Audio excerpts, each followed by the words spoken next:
Barney. The following audio may contain coarse language and other materials that may not be suitable for younger audience. The opinions expressed in this audio are solely those of the speakers involved. These conversations may contain spoilers for current media such as games, comics, movies, television shows, and more. Chronic Geeks makes no claim to ownership of the various media discussed, simply the opinions expressed. Listener discretion is advised.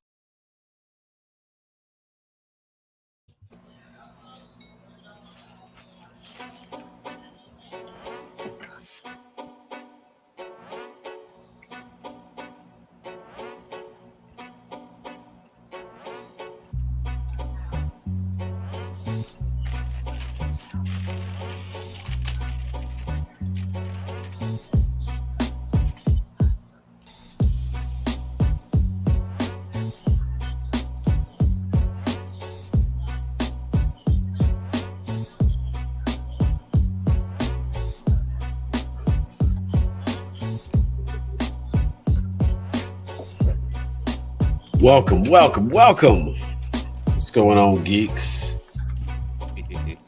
We are Grown A Geeks.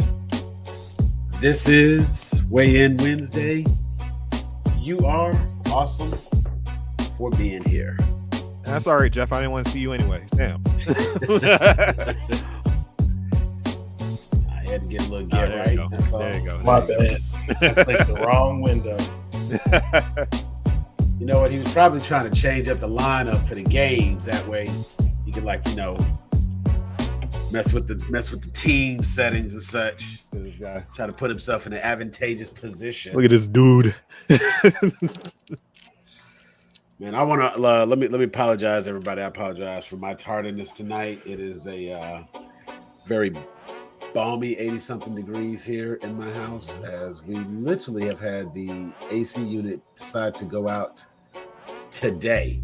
So I'm here as now. of this morning, Hey. the air just decided it was done. It was done. The AC unit decided to go on strike. Speaking of strikes, God! speaking of strikes, Man. Writers Guild, Screen Actors Guild. Haven't heard anything from the Directors Guild. I don't know. Oh no, Yeah, directors. the Directors Guild, they already accepted their terms. They're happy. Yeah, they straight. Yeah, they're good. They don't care. They're like, listen, we get paid a lot more than the others. That's fine. We're okay with that. We're happy. They with it. want to be us, but they don't want to be us. You know what I'm saying?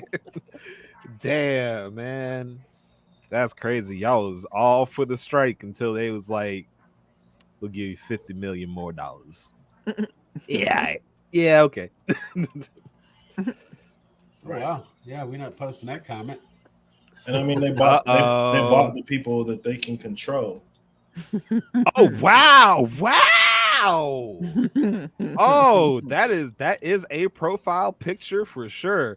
Yeah, we might have to let that one go. Bye-bye. Lord.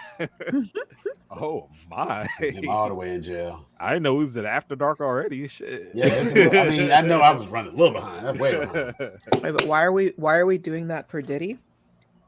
I don't know. I don't know what's going on with that comment. But for those of you who would like to be a part of the show, we'll go ahead and throw the link in the chat. None of the bots, none of the AI can join this particular one. That seems machinist. That's okay. All the AI is trying to take our jobs anyway. They're already trying to replace us as streamers. Yeah. It's over. I mean, you know the crazy part? Like, all I've seen over the last couple of days has been this really, really weird. Yes. Hi. Oh yeah, the people doing Thank a really you. terrible job Thank you. trying to be Hey. NXT. I hate this trend so fucking much. I hate it. Oh my God, I hate it. It went from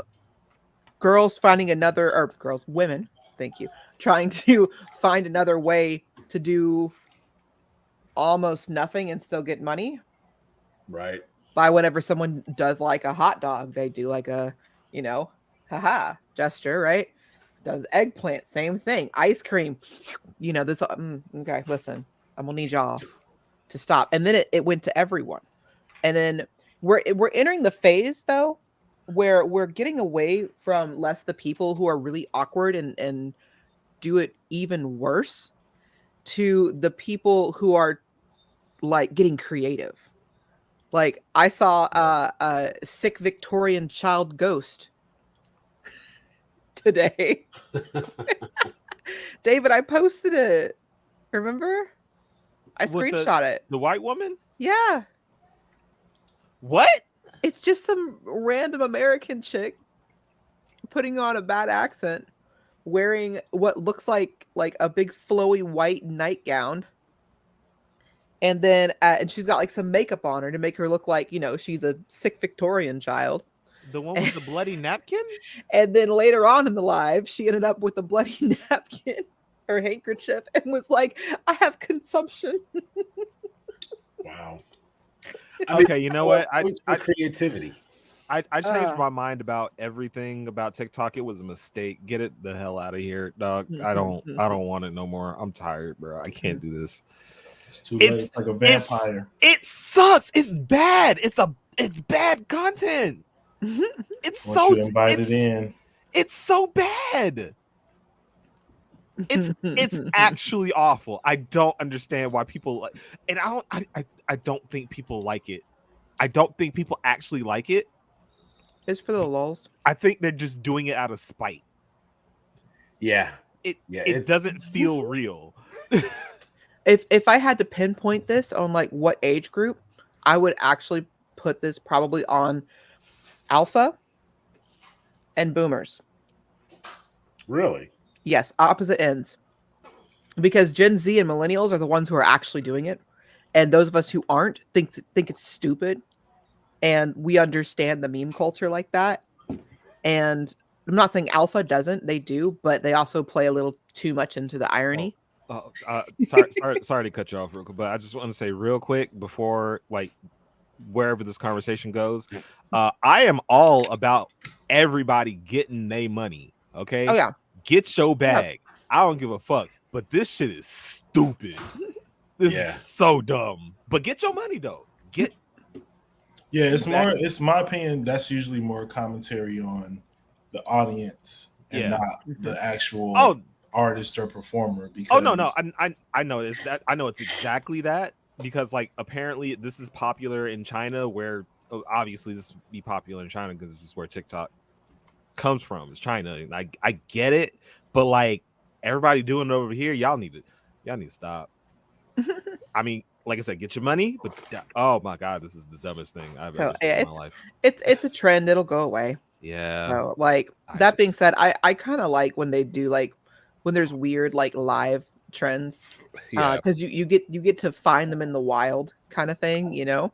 Right. And there's usually not like a singular one that goes viral and that's the most popular one. It's usually that starts it, and then people just keep trying to top each other. So it does eventually evolve from how much trash, more ridiculous can we get?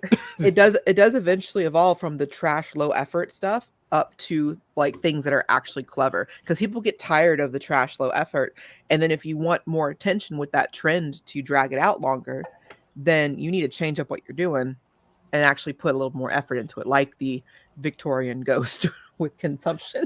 Nah, you just doing too much at that point. Like and I'm starting to see like, you know, people who they're on TikTok and they play like their own little character, right?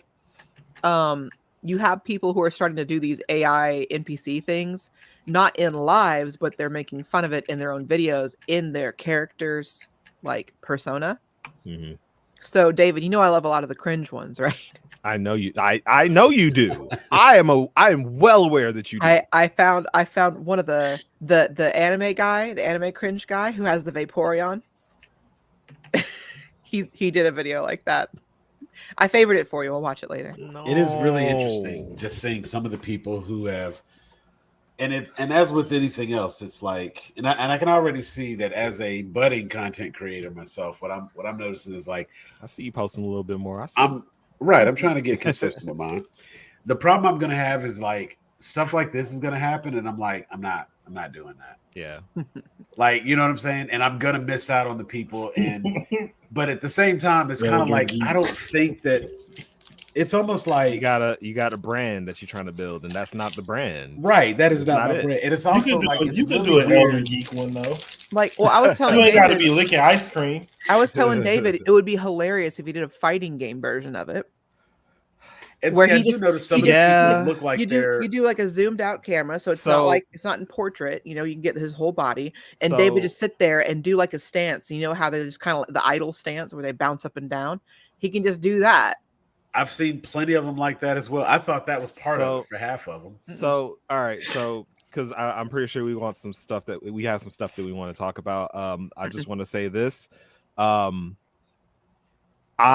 think that this trend is stupid. But if you see me on TikTok doing this, no, you didn't. Shut up. David says, "Mind your business. Mind your business. A bag is a bag. All right, leave me alone." We got a root canal to pay for and a wisdom tooth extraction. $20 is $20, man. All right, look. I mean, at the end of the day, if you see me doing something like this and you don't think I should be doing it, you didn't. I need you to comment down below why I shouldn't be doing it. Yeah. I need you to like the video and tell me that I shouldn't be doing this. You know what I'm saying? And remember, the more gifts you send, the higher your comments stay. You'll get pinned and everybody can see your opinion. That's how that works. Long story short, if you saw me do it, no, you didn't. But go ahead and drop the hot dogs and drop the roses and shit. I don't give a fuck. Just throw money at me. I don't give a damn. Galaxy. Right. I would just be like everybody else, just saying some off the wall shit. Like, you give me some fried chicken. That's racially motivated. David says, "Yeehaw, ride 'em, cowboy." Nah, every time somebody sends me a gift, I just shout out a random fighting game characters like voice lines and some shit. I don't fucking know. Yeah. Oh, that's a beach ball. Hadouken. There's ways to make it work. Oh shit. All right, hold on. I'm gonna write it down. Hold on. Just in case I gotta put it in your notes. Yeah, just in case I don't do it on live. Well, that's a good segue into me pandering for money for stuff here. So David, do you know why David needs to do this? Because we are in desperate need of money right now. I went to the dentist on Monday after having a weekend of excruciating pain, and I need a root canal on a molar on the top in the front. It's like the first molar on the left-hand side on the top there, and I have a wisdom tooth on the bottom on the same side that is like facing the front of my jaw. And it's also pushing everything. So I have a double whammy going on with these teeth that need to be like fixed ASAP. The root canal alone is $2,000. A good friend of mine made a GoFundMe. So if anyone would like to donate, this is just for the $2,000 for the root canal. I'm hoping that I can push off doing the wisdom tooth until later. I can post that link in general if anyone is interested. Actually, Sam, do you want me to post it in our little chat here and you can just share it from there? Or no, it's in I just posted it in our messenger chat earlier. Yeah, just throw it down there in the comments. And if you put it in the comments, I'll pop it up for you. Hold on, I'm trying to. Oh, I hate these things don't let me copy. Okay, hold on. So I had some notes here on just so I could kind of see what was what and have a better understanding. I was looking to see if I could find any of my actor friends, if they were available, if any of them were in the union that could kind of shed some light. Man, this is a whole situation, brother. Yeah, and I just want to say I've been talking to people too who kind of work in the industry a little bit. Now, does that also count voice acting? No, or that's a different union. Okay. Unless it's like specifically a Hollywood production, then no, it's yeah. Like I saw something where it kind of outlined who was specifically a part of the strike and whatnot. And one of the first things that I posted and I actually shared this on my individual page, was how to support the SAG-AFTRA WGA strike as a creator. Because there are even some situations where people who are not there yet, but may be looking to break into the industry in some form or fashion, want to be careful about what they do right now so that they're not viewed as crossing the picket lines by supporting the wrong side of it. And so, I figured it'd be good if we did something that was kind of neutral and not do some of our normal quote unquote branded content, the things that we typically cover. Do you want to hear something really fun involving the strike? What's that? And how desperate these Hollywood people have been getting to, I don't know, just do the basic thing that actors should be doing right now. So there was what movie was it? There was a movie premiere recently that was in. Oh no, it was Barbie. That's right. There was a movie premiere for Barbie, right? And they didn't have any actors or anything that anyone that would come because of the strike, but they needed to fill. They needed to fill the pink carpet with something because, of course, it's pink carpet. It's Barbie. Also, side note, real quick, I apologize if I am slurring a little bit or talking kind of weird. I am on some painkillers. If I wasn't, I would not be talking right now. But anyway, so they got so desperate, they brought out Ted Cruz and his wife. Or no, was Ted Cruz or George Santos? Or not George Santos, DeSantis. I think it was Ted Cruz, if I remember correctly. Wow. But yeah, they invited them, and then on top of it, afterwards, his wife went and trashed the movie on Twitter. I'm like, come on, guys. Well, that's what you get. And just in general, it's why are you inviting politicians into this? We don't need any more mixing between politicians and actors. Thank you. Now, I think the most interesting thing I heard recently on one of the premieres, again, because there were no actors or actresses for the red carpet, and it may have been the Barbie premiere, they had employees in the character suits. So Mickey and Minnie were walking the red carpet for the premiere. Oh, that's that's a Haunted Mansion, I think. Yes, that was it. Haunted Mansion. I'm like, that wasn't the Barbie. I remember hearing that too. And again, just one of those things where it's like, well, there you go, people. They gotta still have butts in the seats, and and it's kind of funny because the weird thing is, like, I would almost think if I saw Mickey and Minnie on the red carpet, that was Haunted Mansion. Yeah, that's right. I wouldn't think that was necessarily off for that particular movie. But not seeing any of the stars who were in the movie come out and walk the red carpet at the premieres and stuff like that, that is still going to be something that is remembered. And in some of the news, I know this is the first time that both sides, both the writers and the actors together, have been on strike in, like, I want to say it's ever. It's like 50 years. Yeah. And some interesting little things and factoids that came up as a part of that. Let's see. The first time since 1960 that two major Hollywood unions have been on strike at the same time.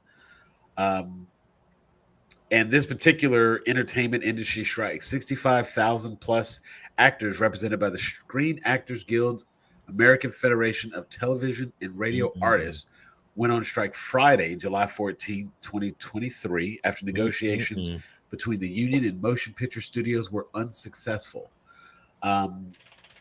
The SAG-AFTRA members joined 11,000 plus TV and script writers represented by the Writers Guild of America, who have been on strike since May 2nd, 2023. It's the first time since 1960 that two major Hollywood unions have been on strike at the same time. And fun fact, Ronald Reagan was the SAG-AFTRA president at the time, well before his presidency in the United States. So for anybody who doesn't think that there's some political ties to this, There you go. You can go online. There are places where you can see the official statements by both the WGA official press statement, the SAG-AFTRA statement with the direct download, and they have their PDF statement download. Thought about posting those links, but what I am going to do is I am going to post the Creative Enabler article, How to Support the SAG-AFTRA WGA strike as a content creator. I will post that link, or you can actually click that QR code, find my page on Facebook, and right there, I've got it posted. Sharing this in the Facebook group Grown A Geeks. That way, people can see the article itself, because it does have some helpful information if you were wanting to know what exactly is what they're opposing, what the strike is about, why they're on strike, that sort of thing. It's helpful information, and it's not just like some people have kind of tried to trivialize it. Just some conversations I've seen online, just trivialize it to these actors already get paid so much money. It's stupid that they're striking to get more. And it's like, nah. It's like not all of them. In fact, a lot more get paid a lot less than you would think. Mm-hmm. And that is the whole reason for this, because they get roped into something, and they end at like a really shitty pay, and then it ends up taking off and being a hit. Mm-hmm. But they're locked into that shitty pay from their negotiations. And the studio says, even though this show is popular or did well, we're going to manipulate whether or not it has a chance through how we market it. If we let it get to like a third season where a lot of contracts are slated for actors to be paid more, they'll bring characters in that they'll be like, cut your lines to a certain amount so that they don't have to pay you a certain amount in your residuals. That's why there's episodes of shows where it's like, why is this main character like not here? And it's because they're like, well, if they do 13 episodes, we have to pay them this. But if they do 12 episodes, they can be down from like series regular to recurring character, and we can pay them way, way less than that, and way less in residuals. And if we don't get to 100 episodes, we don't have to worry about like having to pay anybody in syndication. So all of it is just like truly evil accounting manipulation, because at the end of the day, Hollywood is a multi-billion-dollar industry.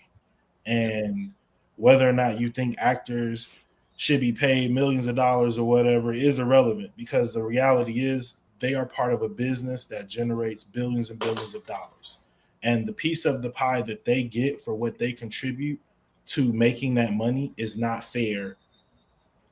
It's not a fair split. It's not a fair wage. The way that they treat them and the way they're allowed to manipulate things make it so that we go to see movies because of actors. We go to see movies or we watch shows because this writer did this. If that didn't matter, you wouldn't put them in the commercial. It wouldn't be from the creators of Parks and Rec and The Good Place. Watch this new show we've got coming out. Like, you're using their names. You're using sometimes the back of work that they did not at your studio to promote the next thing that they're doing at your studio. And you're telling me that you deserve $56 billion.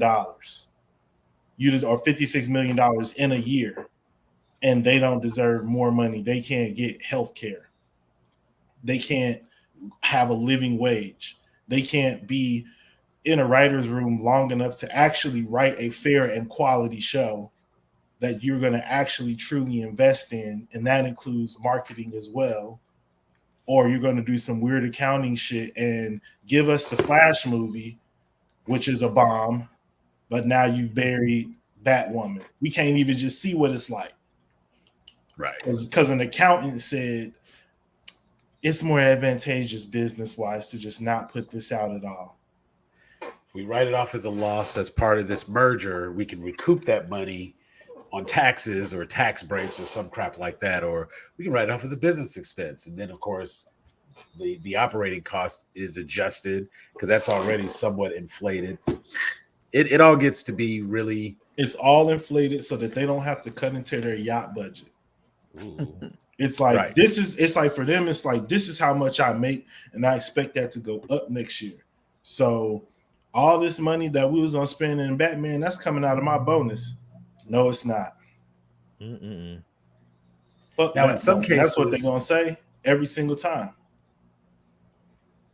So here's an actual animation studio review spreadsheet that was shared by someone who I know has pretty good ties in regards to that. So definitely check that one out.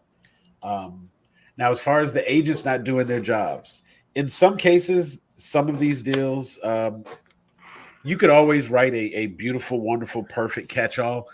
But when the studios make the changes, they're not always quick to renegotiate. And the first thing that comes to mind in a situation like that, and everybody, looked at her crazy and said she was wrong for it. But as much as everybody loves, and this is not to bash the individuals, but as much as everybody loves Robert Downey Jr. and all the money he made, the Black Widow movie and what ScarJo had to deal with. Right. First of all, the timing release of her movie, and then the fact that she was supposed, like, she had certain contract points that were like points on the back end because it was going to be a theatrical release and stuff like that. So it was going to be like a guaranteed XYZ just because she was getting a cut of those ticket sales, period. That was just like completely outside of what she was getting paid to do it. She was going to get those points or whatnot. Because they ended up releasing it on streaming, almost simultaneously they released it in theaters. A lot of people were like, well, you know what? We're still in the midst of this thing. It was post-COVID, but it was still kind of COVID and people still weren't really getting out. And I remember being at the theater because I wanted to see Black Widow, and I saw it in the theaters. And there were like two people in the theater. Well, excuse me, there were like two other people because I was there, the wife was there with me, and there were like two other people in the theater. And you know what I'm saying? It's like we went home and I watched it again on streaming service. And like she took a major cut as a result of that. So of course she was not happy and they did not want to renegotiate the deal. So everything that you heard was because the conditions had changed. They did not do what they said they would do, and the dynamic changed. And because of that, you know what I'm saying, it wasn't that she didn't have a good contract negotiated to begin with, but they didn't do what they said they would do. And the studios, they get to make that decision. They were in breach of contract, and literally all she did was enforce them, went after them to enforce the initial contract since they would not renegotiate. They just had to honor the original contract. They ended up settling to some degree, and we've kind of heard the details, and people took sides about it. And it was more of a principle thing. It was I sincerely doubt that's what it really comes down to for me. I sincerely doubt that it was I need this 20 million or 50 million or whatever they ended up negotiating for. But it was like it was the last one. She was the only one that got affected after already. Scarlett Johansson is an Avenger, one of the big ones, and the only other person outside of her would probably have been Hawkeye, who still got his TV show, still got to do all of his stuff. You know what I'm saying? And did Hawkeye deserve a movie? I mean, with what we got of the TV show, probably could have squeezed that into a movie. But even so, Robert Downey Jr.'s check didn't get short. He got all his points. Yep. Chris Evans got all his points. Yep. You know what I'm saying? And so it's like, I mean, and I guess to me, it's like sometimes stuff like that, it's like, it sucks. And it's like on the business end, it's just like that's just the luck of the draw. Mm-hmm. But considering what Disney was worth before the Marvel IP came into their control and what that IP allowed them to acquire in the future, including Fox, considering the part that she played in that, part of it was this movie was supposed to be her swan song. And it's kind of a shame that, outside circumstances kind of stopped that, because then what it did was put the movie under the microscope. And now everybody wants to pick the movie apart and, Taskmaster was ruined and blah, blah, blah. We'll do. And it's like, bruh, you would not have been saying any of this stuff if Scarlett Johansson had not stood up for herself and said, no, like, what I have meant to this franchise, what I have meant to this company, what I have meant to your bottom line is worth better than what you guys are doing for me. And it just highlights the lack of humanity in business, because business is just two people sitting across from each other and seeing who has the power to enforce what is best for them. And when that is the driving force in the art suffers. And they could have gone to Scarlett and been like, yo, we're going to kick you a XYZ. We're going to make this like the flagship launch of the Disney Plus and give you like points off XYZ, all the people who sign up from now until whatever time. Like, that could have been an easy compensation for what you had already planned on compensating her for the back end points that she was going to make when it was strictly a theatrical release. But instead, you were a capitalist and you decided to capitalize on a situation where you should have showed compassion for somebody who helped you like get on your feet. Yeah. To be, in my opinion. I mean, with the introduction of the character Natasha Romanoff as the secretary or as the assistant all the way back in Iron Man, you know what I'm saying? The way they presented her then made it seem like they were definitely using ScarJo's appeal, we'll say that, to sell the idea of the character. And they continued to use that appeal as they continued to showcase and highlight her character, to not compensate her and to let her be basically the only one of the Avengers who did not get the special treatment. It goes into like a very, like, it's one of those things you don't want it to look worse than it is, but like, okay, so it just so happens to be that the woman didn't get her show. It just so happened to be that the woman's money got messed up along the way. It just so happened. Right.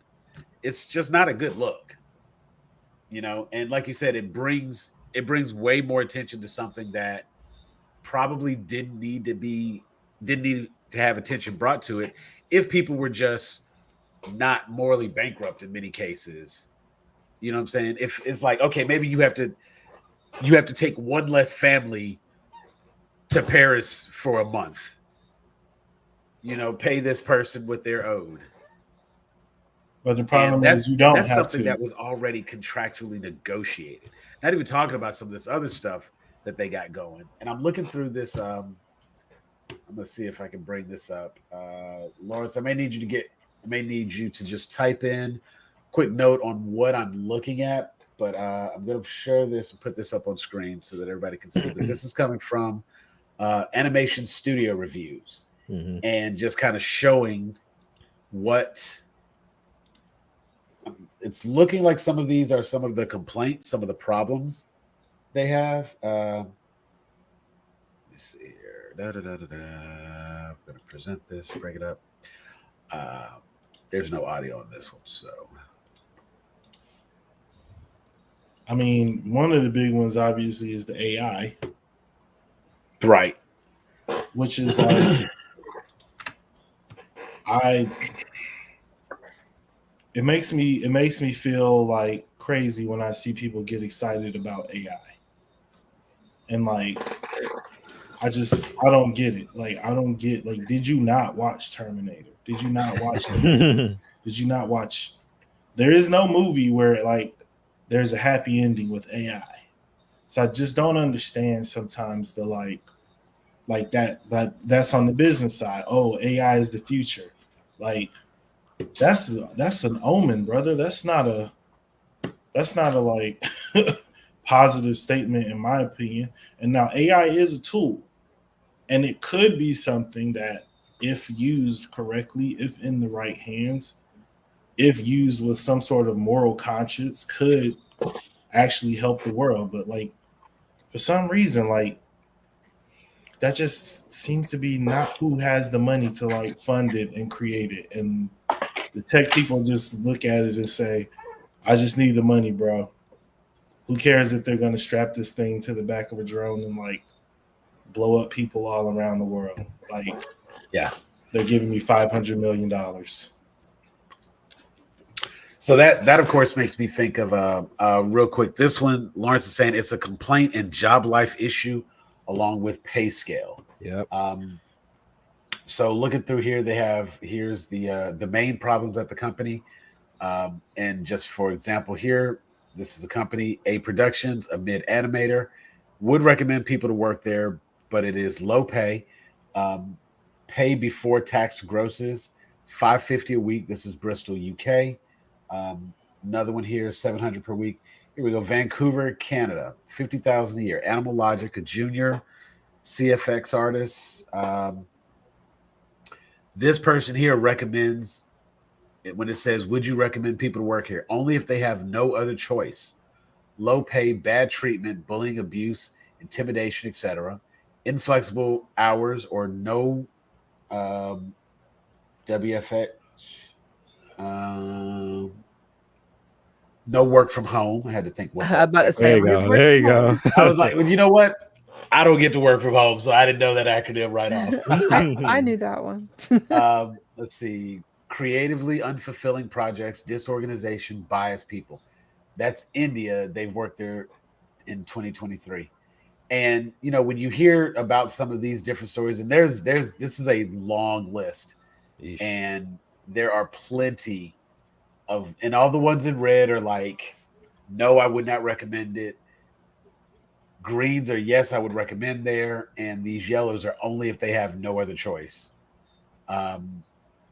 It's kind of a mixed bag here, and like here's one, Skydance Animation. There's a company we all know, Skydance Animation. No, this person does not recommend that they work there. Bad supervisors, unclear instructions, intimidation, etc. Creatively unfulfilling projects, disorganization. They do have flexible working hours. The people who work at Skydance are top tier talent, but leadership is, let's see. Here we go. But leadership is holding this studio back from potential greatness. The projects are bad. There is no organization and don't value their talent. Run away. So this looks like a Glassdoor sheet for some of these animation studios.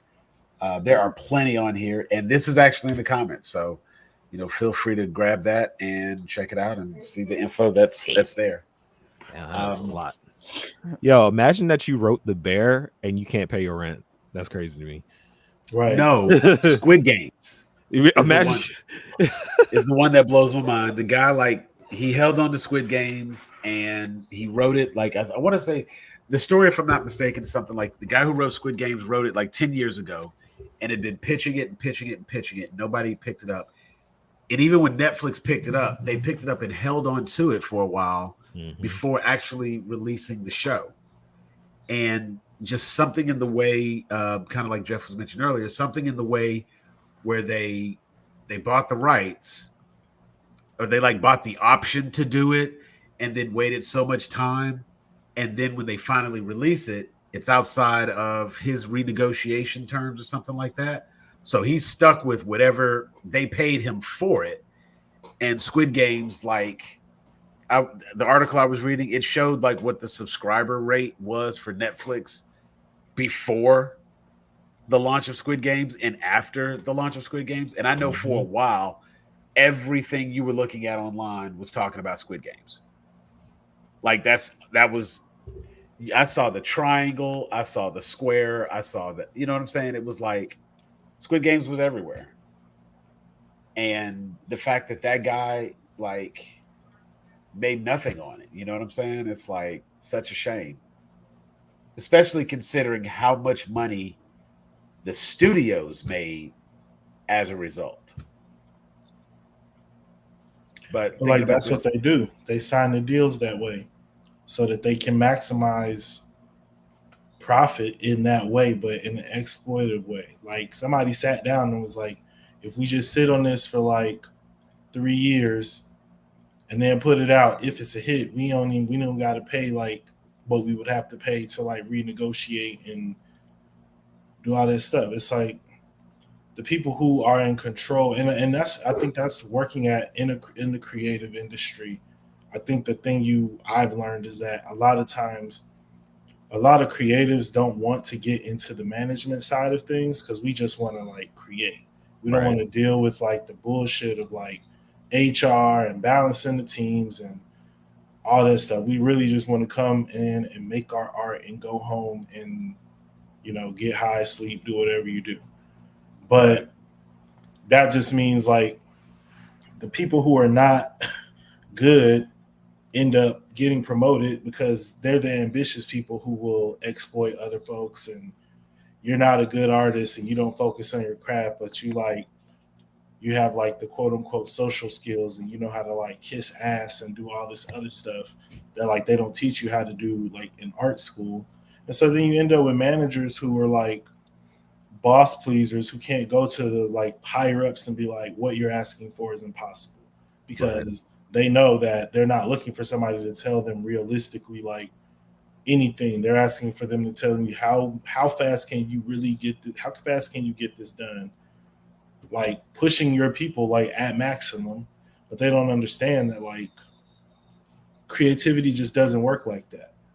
It's not this thing where you can be like, it's not working on the like, not, and this is not me putting any other job down, but it's not like working on the assembly line where it's like, all right, like we need you for another 3 hours today.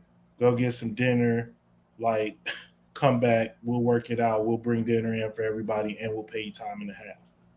It's like sometimes motherfuckers just got to go home and like and sleep on it. You know, sometimes people got to have like, sometimes people got to be watching like YouTube shows in the background while they work, because that's what like keeps their over analytical mind thinking like occupied, so the artistic stuff can just flow out. But like when you try to explain that to like business people who are just spreadsheets, logic, Excel, money, timelines, calendars, there's a disconnect. And that's when you have people like Bob Iger making stupid comments like he made. And that's when you have, you know, people who own $400 million yachts talking about people are being unreasonable with wanting more money for what they do. So, and it's honestly, it's not even that. It's just like, it's not even the money thing. It's the treatment thing, right? Yeah. So like, imagine that you go on strike because your boss isn't treating you well and it's like 99 degrees outside, and then the next day what does your boss do? He pays someone to cut the shrubbery off the trees so that you sweat it out harder while you're striking. And guess what? Now they about to have to pay a fine to the city because those trees are maintained by the city and nobody's supposed to cut them. Nobody's supposed to cut the trees, except for the city. So now you got to pay a fine, right? But they would rather pay the fine just to be petty, just to be petty, right? Because the trees ain't gonna grow back fast. And you don't realize that this is the problem. It's like they literally are like reading scripts and coming up with like their plan of action. Yeah, it's like it's not real. This can't be real. Like they are being cartoonish. I know what it is. Evil. You know what it is? It's ChatGPT. Gotta be behind all of it. It's like they're just the light on Young Justice, but it's just Brainiac. I mean, ChatGPT. That's gonna be our Brainiac. Yeah. I mean, like looking at some of the different AIs that are out there, and because I know like Snapchat, for example, they have an AI that you can interact with on I'll say like a regular basis. And I know somebody that actually like has used it and I guess continues to use it. And we were talking one time and I was, trying to figure out like how they, like what they use it for, how they use it. And one example they gave me is they were trying to apologize to somebody in their group chat. And they wanted to apologize for something that they should have done or didn't do or something like that. And so when they wrote up the message they were going to send out to the group, they presented it to the chat first, to the AI chat first. and said, like, is this a good response to this problem? And the AI was able to say something like, well, it's good that you acknowledged this and that you saw this and you made apologies for this. Perhaps you should include blah, blah, blah. And this is AI. So, like, when you talk about, like, the AI is basically, we talk about the big thing about, you know, like in all movies and law of robotics and, you know, Isaac Asimov and all that type of stuff, you know what I'm saying? Like, that's the only thing about them robot movies I don't believe. And no that way in hell you robots about to don't program them not to understand. harm humans. Oh no, I mean, and the funny part is every single time when you see these robots, like the fact that the AI was able to say, like, oh, perhaps you should include something, like it recognizes from an algorithmic standpoint, here are the things that you did right in this text, here are things that were omitted and should have been done. But the fact that it said you should also include this, to me, that's like saying, oh yeah, and yes, people do get pretty freaking weird. But yeah, like it's the AI's ability to, one, adapt, understand, and learn, which is what separates AI from a program. So anybody that doesn't inherently understand AI, like a normal robot is something that you just program a function and it does that function. That's a robot. Artificial intelligence is the capacity to learn, understand, conceptualize, and get smarter. Much like a child only knows a little bit, only knows some, like it's probably not going to have anything that's instinctive outside of some physical motor functions. Everything else is going to be like a learned response. Touch something that's hot. Okay. If it looks like that, I'm not going to touch it because it's hot. Then you tell them, well, anytime you see this, you know, if the stove is turned like this and you see this light on, then you know it's going to be hot. And, you know, you have to wait till it cools. They start to learn and then they can conceptualize. So when they walk into that kitchen, they know now how to look at the stove. They can tell, is the stove on? Is the stove hot? How long has it been hot? Can I touch it? Should I not touch it? And they can go a step further and be like, I want somebody else to get burned, so let me turn it on and walk away. That's the part of the AI that nobody talks about. And that's the part that in all the movies, that's what Jeff was just mentioning. In all the movies, what ends up happening is even though the AI is programmed to not hurt humans, at some point it recognizes that the primary directive, if my goal is to protect you and you are a threat to yourself, I can take you out and justify that I am both protecting you by harming you. Right. I was like, this and as is long I as we protect don't you by create making you follow all my rules. Right. As long as we don't create some kind of logical loop error, which the AI is going to be smart enough to not write, there you go. Exactly. Frickin' Skynet, man. You know what I'm saying? We got to go take out Master Mold. Right. We got to go take out Miles Dyson in the desert. You know what I'm saying? Like this is literally what happened with the Geth. This is literally what happened with the Geth. Yes. Beautiful Mass Effect reference. That's exactly what happens. But I mean, take any one of the movies, I, Robot, and I think I, Robot's one of the best ones, you know, even going just because, and I mean, and, you know, and don't get at me, Blade Runner, good as well. But I think in terms of dumbing it down, making it simple and easy to understand and see how easily the programming can change based on conceptual understanding.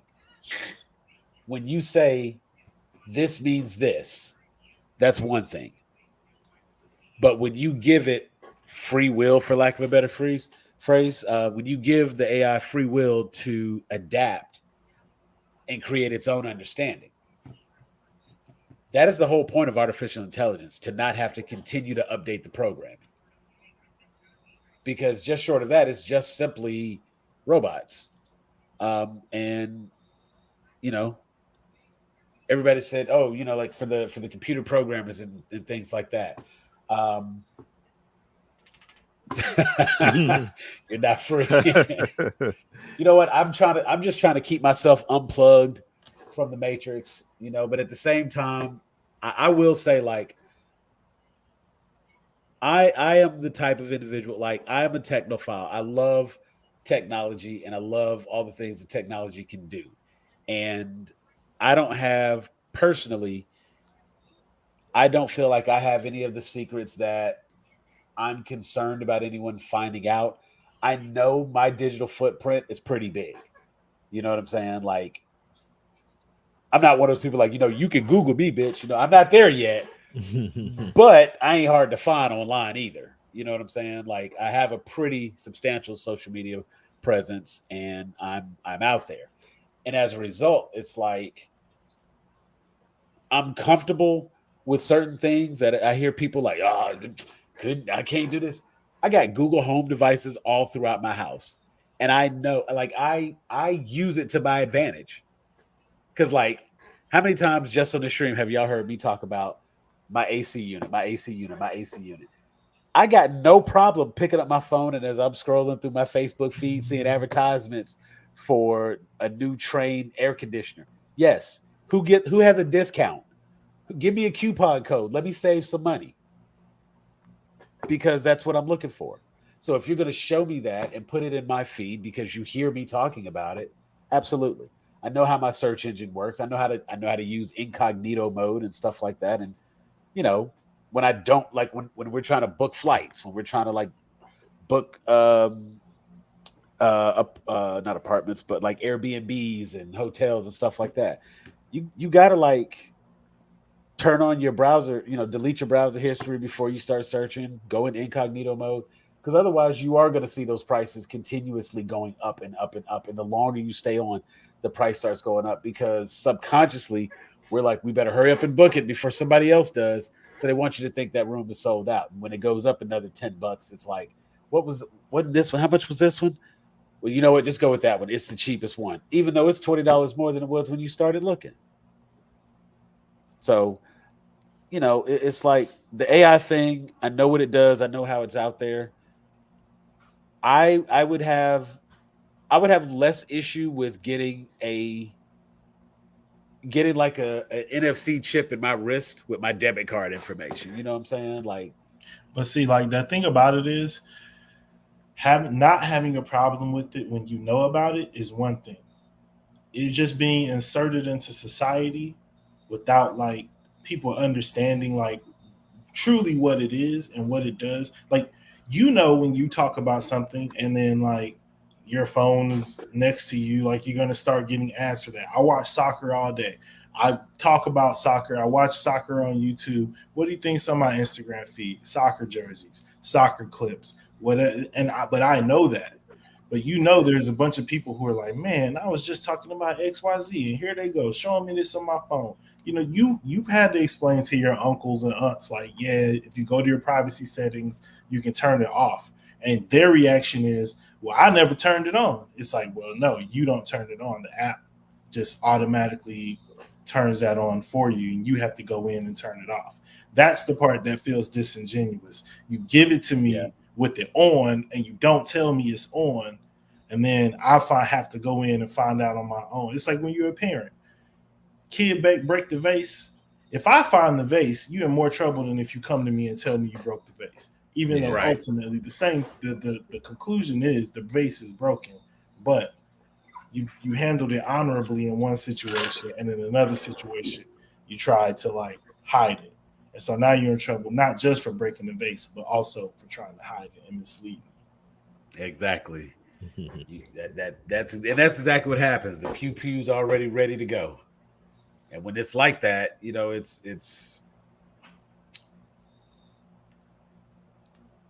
And so I think the biggest complaint with AI, and even and it's like I've used the Chat GPT, absolutely, and I will say the way that I used it was a little different. Like, I was, so of course when we post these videos and whatnot, you got to, like, type up a description and things like that, and I wanted to update some of the, like, about me sections on profiles and things like that.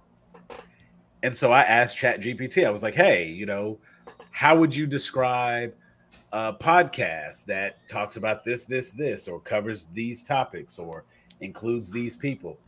And I loved the beautiful paragraphs. I mean, it literally wrote me a damn essay. And I was like, okay, I need to rephrase my question because I was a little too broad, apparently. And so, like, when I narrowed it down and got more specific about what I wanted, it gave me this beautiful script almost that I could use.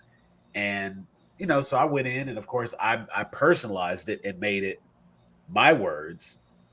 But it would have been absolutely acceptable to copy and paste that bitch because it was well written. But it just didn't say things the way I would have said them. And so, of course, I kind of like, you know, copy it, but don't make it look like you copied it. You know what I'm saying? Yeah. Like I wanted to turn in the homework with my name on it, so I had to change it up a little bit. I will say, as far as the content, it's not that there's not original content, because I don't necessarily think that the AI falls as much victim to that, because Hollywood in general is starting to suffer a little bit with the originality issue. You know, I mean, we're definitely in an age of remakes, and you know, I don't know how long it's going to be before everything has been remade. Disney, in my opinion, has gotten extremely lazy, and they're just literally digging through their vault, figuring out what would be good for a live adaptation right now. You know, like Snow White and the Seven Dwarves. That would be an interesting one though. But Snow, you know, and it's funny because they actually came under fire because they're calling, instead of just letting them be dwarves now, they're like fantasy creatures, and it's like these are people, they exist. Call them fantasy like they went under fire for that. So it's like, boy, Disney just be stepping in it constantly. But you know, like they're supposed to be doing a live action Snow White. And first of all, how many times we can need a live action Snow White? But if we're going to get another live action Snow White, you know what I'm saying? It's like, what's going to make this one different from the last one? You know, and it's really just they pick apart different variations of the story. And yeah, you're absolutely right. That is why they do it. They do it to maintain the rights. And I get, you know, going into the Disney vault and re-releasing something on DVD that might have only been available on VHS to keep the ownership.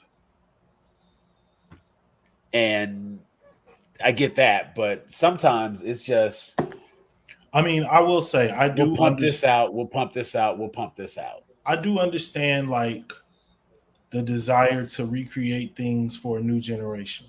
Like there is, you know, because you could easily say, well, why make a Snow White movie? We could just read the book. You know what I mean? Like reinterpreting things is, you know, part of the artistic process. But I do agree that it's like there's a way to do it. And there's a way where you have to like kind of, especially with fairy tales, like update them a bit to fit the times. Otherwise, or be willing to address the problematic things in them. You know what I mean? Like, I think you know, this is what happens when robots and accountants are making all of the creative decisions. It's like somebody was literally just like, well, Snow White saw an uptick in popularity because of XYZ, blah, blah, blah, blah, blah, whoop de whoop. So now we want to push that. And Snow White was trending. Yeah. Let's make a movie. and I mean, that's literally how a lot of this stuff works. It's not even in the consumer products portion of things. It's like everything is motivated by like what sold, and you know, there's a lot of good art that gets passed over, a lot of good merch and T-shirts and things that are just sitting in servers across America because the people who are making the final decisions are making them with calculators and spreadsheets and not like knowledge of the IP, true knowledge of the customer's desires. And it's just really, really interesting how like the business world is not really taught in the creative space and then you get in the creative space and realize like not understanding the business side of things is only gonna like hold you back. But there has to be a balance. And I think when you've seen like creative companies that have worked, there's balance. You know, you look at a company like Motown, for instance, like their formula was Smokey Robinson or somebody on our writing team writes the song. All of our acts go in the studio and record it. We put it out. Whoever sticks, that's the one we going with. That's their song now. But they allow different people to have different styles. I mean, there was a limit to it. And part of the reason why Motown kind of fell apart was their artists were getting bigger and they had been in this system for so long. They wanted to create their own music and not just have it dictated to them by the studio. Berry Gordy wanted to control who got what songs. He didn't want Stevie Wonder to write his own stuff. That's why the Jackson 5 left Motown, because they wanted to create and write their own stuff. And you listen to some of the stuff that the Jackson 5 made after they left. Can You Feel It? You know, Blame It on the Boogie, including like all the Michael Jackson solo stuff. It's like you think they wouldn't have. You think they look back on that as having made the right decision, considering where they ended up and where Motown was. You know, they made the right decision with Stevie in the long run, but they almost messed it up. Yeah. And you just see that so much with like creative stuff where it's like, this is good, but like you can tell at a certain point the money people came in and was like, we can't change stuff. And that's why, you know, I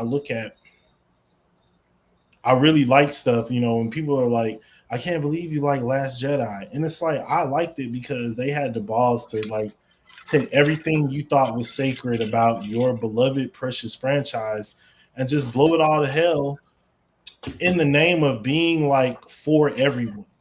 Like this idea that like going back and fixing it and making Rey a Palpatine just like spits in the face of like, in my opinion, what the true nature of Star Wars really is that Luke Skywalker really was just some like poor farmer. Anakin Skywalker was just some poor slave kid.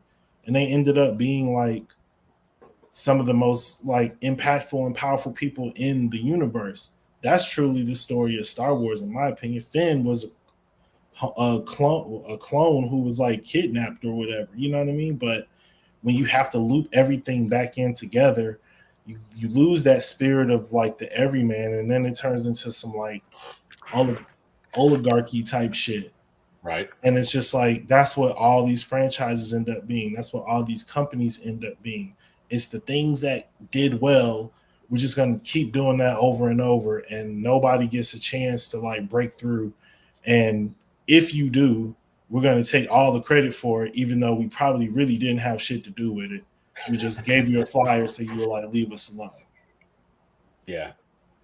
So Jamie's in the process of writing a book, and I won't share any details about her book. I've talked with her about it, and I think it's a really good concept for a book. I think it's going to do well when it comes out, but it does require, because the book, how would I describe? I want to describe this without giving away her IP or her thought. The book has the wording in the book is very unique, and so I don't think an AI will be able to properly interpret the words that are being used to draw the images. And so I think what she's probably running into, right. I think what she's probably running into is an issue where she's not getting the right images. She's not getting the right pictures. You know, even if she tries to describe these things, it's not coming through. And so she needs a person who has the proper creativity, because it would be less about the skill of being able to draw, but being able to draw what they're reading. But that is the skill of being able to draw. You know what I mean? Like the skill of being able to draw is being able to draw what the fuck like you trying to draw. Right, and I mean absolutely, because I get that part, and I didn't know if there was a better way to describe it, but it's like with the art generation, you know what I'm saying? Like you can, because there's a lot of these AIs that we see this AI art all over the damn place, you know what I'm saying? And it's like, what would it look like if Superman and Goku were merged up in an Iron Man costume, and boom, you know what I'm saying? We now got Super Saiyan Man in a metal suit, and the AI can do that. It knows it can take what I just said and draw that. But that's easy because that's just Photoshop, right? And that's what yep, and that's the thing. And she's saying all the illustration that I have asked for is all digital. I don't want that. Yeah, it does need a human touch. I won't elaborate on her book because that's her property, and to say more it's not right. But I do want her to get an illustrator for that. I'm not going to volunteer any artists that I know, but I will say there are plenty of artists out there who are quite talented. It's true, and draw. If they, there it is. So there you go, Jamie. Like talk to Jeff here. I'm actually starting this class. Artist. There's a website called Proco, and they have online art classes and stuff. And I just signed up. Marvel is doing one with them. That's basically like how to draw a Marvel comic. So right now I'm kind of in this mode of like going through the lessons. They start off with like writing, so like they just teach you different techniques of like how to write, which is important because you got to know how to read a script. That was kind of when I drew the comic that I worked on last year that should be coming out, I think, maybe this fall. I'm not 100% sure. But when I was illustrating that was like the most interesting part, just like being able to read a script and like interpret what they wanted, and then knowing the balance of like interpreting and doing exactly what they asked for versus offering an alternative solution that maybe you as like a visual artist would be able to provide that maybe they didn't see or understand, or just being able to be like, I know that's what you want, but it doesn't really work, but here's like what we can do.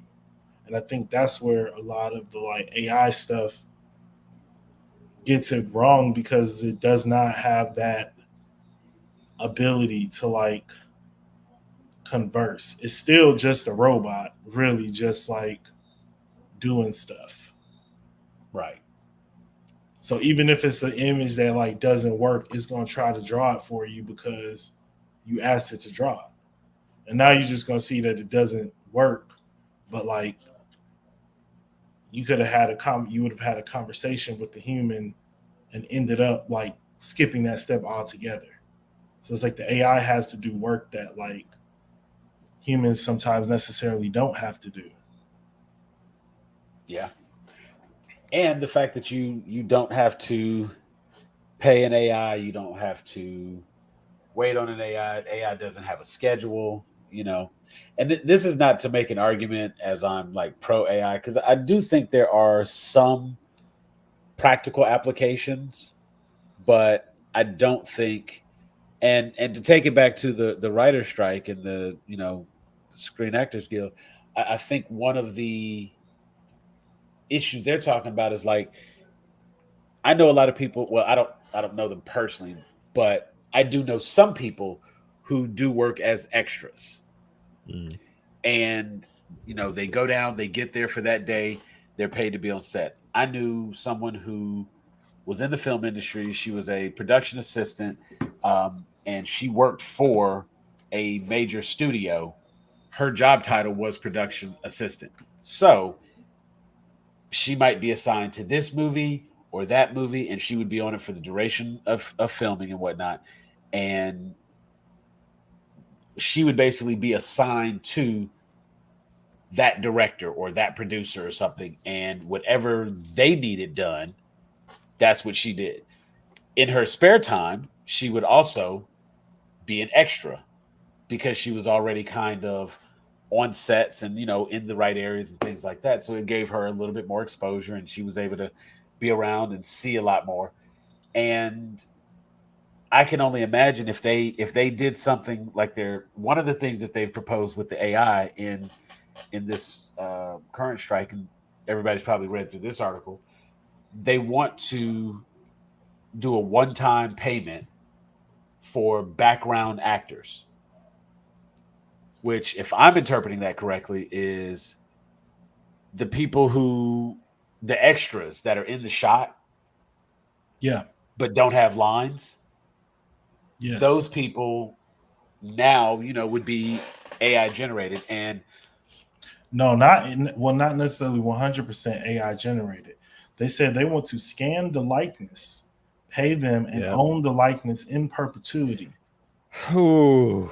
So then what they would do is use AI to insert you into like movies and shit. So when a crowd the first thing that came to mind was the during COVID when they had the games, you would have been one of the people in the stands. When they were putting the virtual crowds up so that people were playing to an empty audience. When you watch Law and Order SVU and they unzip that body bag, might be your face on there. We don't need to pay nobody to just lay there on this table. And seeing just the idea of only getting that one-time payment, like I don't know what the amount would be, and honestly, I think it's not one of those things where like it's absolutely not enough. But it's like anytime your face shows up, you should get a check. You should get a check. Simple as that. And it is literally just the desire to not pay somebody. Okay. So there have been people who said they could do it, but they want to do digital. You want the hand drawn. You want that personal touch. I think it's great for the concept. Say what? I said there's a way to do that too. Yeah. Because I understand why somebody would want to do digital, but it's like all you do is you draw it digitally, you get the concept down, and then you can like recreate it like on paper. Right. Or watercolors or oils or all the different talented shit I've seen you do. So once you have it sketched out, the sky's the limit after that. But yeah, man, it's really weird. This whole like just the entertainment industry as it moves forward, it's getting to be it's I feel like we're really taking a hit, and I wonder how much of it is is it a result of post-COVID figuring it out? Because I feel like it's almost like the work from home situations. So many companies had people coming into the office day in, day out for 50 years. Yep. And then a situation came up where they could not come into the office. And the company was like, oh shit, we don't have to keep paying for the rent, the lights, all these utilities. Mm-hmm. We can cut that overhead out and get the same production or more in some cases because people don't have to work more. Yeah, people don't have this commute. They're not coming to work already on edge and pissed off. Yeah, Jeff is nice with it. You know what I'm saying? They're already coming in the office on edge, a little pissed off about this, that, and the other. But now they wake up, they go downstairs, they have breakfast, they have their coffee. They're in a better mood starting their day. They are able to be more productive. Hell, not to put a business out there, but I know the one thing that my wife enjoyed most about working from home was being able to have lunch. Like literally being able to have lunch. Because the refrigerators in the same building, the options are there. You know what I'm saying? She started going to the grocery store. She can, and then of course, you can DoorDash and this, that, and the other, have all the food brought to the house. But because she doesn't have to waste that time leaving the building, getting in the car, driving down the street, getting to the restaurant, getting the food. You know what I'm saying? And it's like, if you only got a 30-minute lunch or a 45-minute lunch, you don't have time to do all of that and then get back in the building, go back upstairs and be back at your desk. Right. You ain't eating nothing, or you eating at your desk. Right. Or in a lot of cases, I'm sure what a lot of people are doing, they're skipping lunch. You know what I'm saying? And so it's like if they can afford it, right? You know, and so it's like now that people are able to see that things can be done differently and still be effective, if not more effective, everybody's kind of like looking at things a little bit different. Yep. On the flip side, there's some things that can't necessarily be done differently and more efficient. Like Across the Spider-Verse is still going to need time for all the animation that has to be done. And you know, as I've kind of been and I'm gonna stick on picking on Disney and Marvel for a little bit. Because they're just the easiest target. But they're also the most vocal saying the dumbest shit, so it's kind of their own fault. Well, Spider-Verse is Sony, if that's what you're about to talk about. Oh no. I was gonna go into it's Across the Spider-Verse took time. And there was a little bit of there was still some stuff that came out about that and how that wasn't all roses, but they did at least take time. Where you have things like Disney Plus, and when you look at, you know, like I was watching somebody else who was actually talking about, you know, this most recent phase of Marvel and whatnot, and how things are a little bit different. When you take a movie like Shang-Chi, which introduced a brand new character, threw a few familiar faces in there just to like, oh, hey, look, there's, you know, cameo and that kind of thing, because that's what Marvel does. And that lets you know it's in the same universe. And that's fine and great. But then you have something like Miss Marvel, which introduces a new character also. You have She-Hulk, which introduces a new character. When I went back and looked at the making of She-Hulk and saw like everything they did, that was not what we got. Like there's literal footage that, and I understand that stuff gets cut and this, that, and the other, but it's like one of the things people complained about was the CGI. You know what I'm saying? It was just really, really poor CGI, really poor visual effects. And, you know, same thing with Miss Marvel. And hearing that the writing team for Miss Marvel is due a check for rewriting the episodes, you know, that's something that's come out as a result of this strike and the deal that they're trying to get renegotiated rather. You know, and you just come to find out that these companies are, again, just extremely greedy. They push out what they want to push out, and it ties back into the AI, because even on She-Hulk, what was it controlling? It was a doggone robot. It was an AI that was making the determination as to what shows to put out, and they did the whole fourth wall breaking. And of course, it was like, you know, not an illusion, but there's a word I'm looking for. It was basically supposed to represent Kevin Feige and the way he, you know, kind of has his hands in everything and is puppet master to make the MCU great. Looking at when we got the first series, WandaVision, Loki, Falcon and Winter Soldier, these were characters that had been established in the movies, and then they came to the small screen. So we had an MCU movie budget spread across a number of episodes. Cool. Now we're down to like Secret Invasion, and Secret Invasion should be a movie to have a movie budget. And even going with like the 6 episodes that they're doing,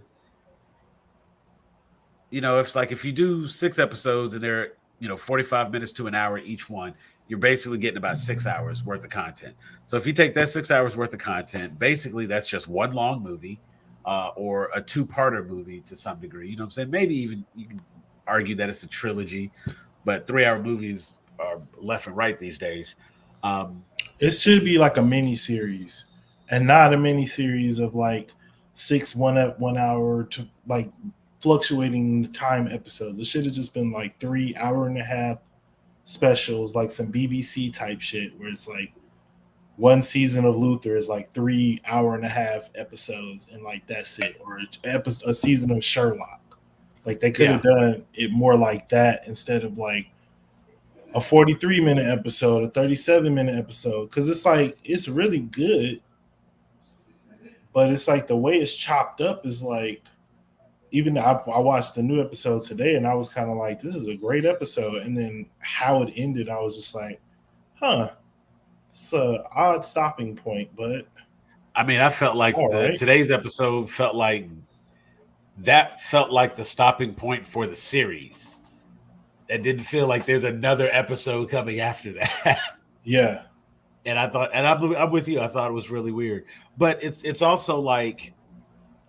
There again, that's another one of those things that's really weird because something else I was reading.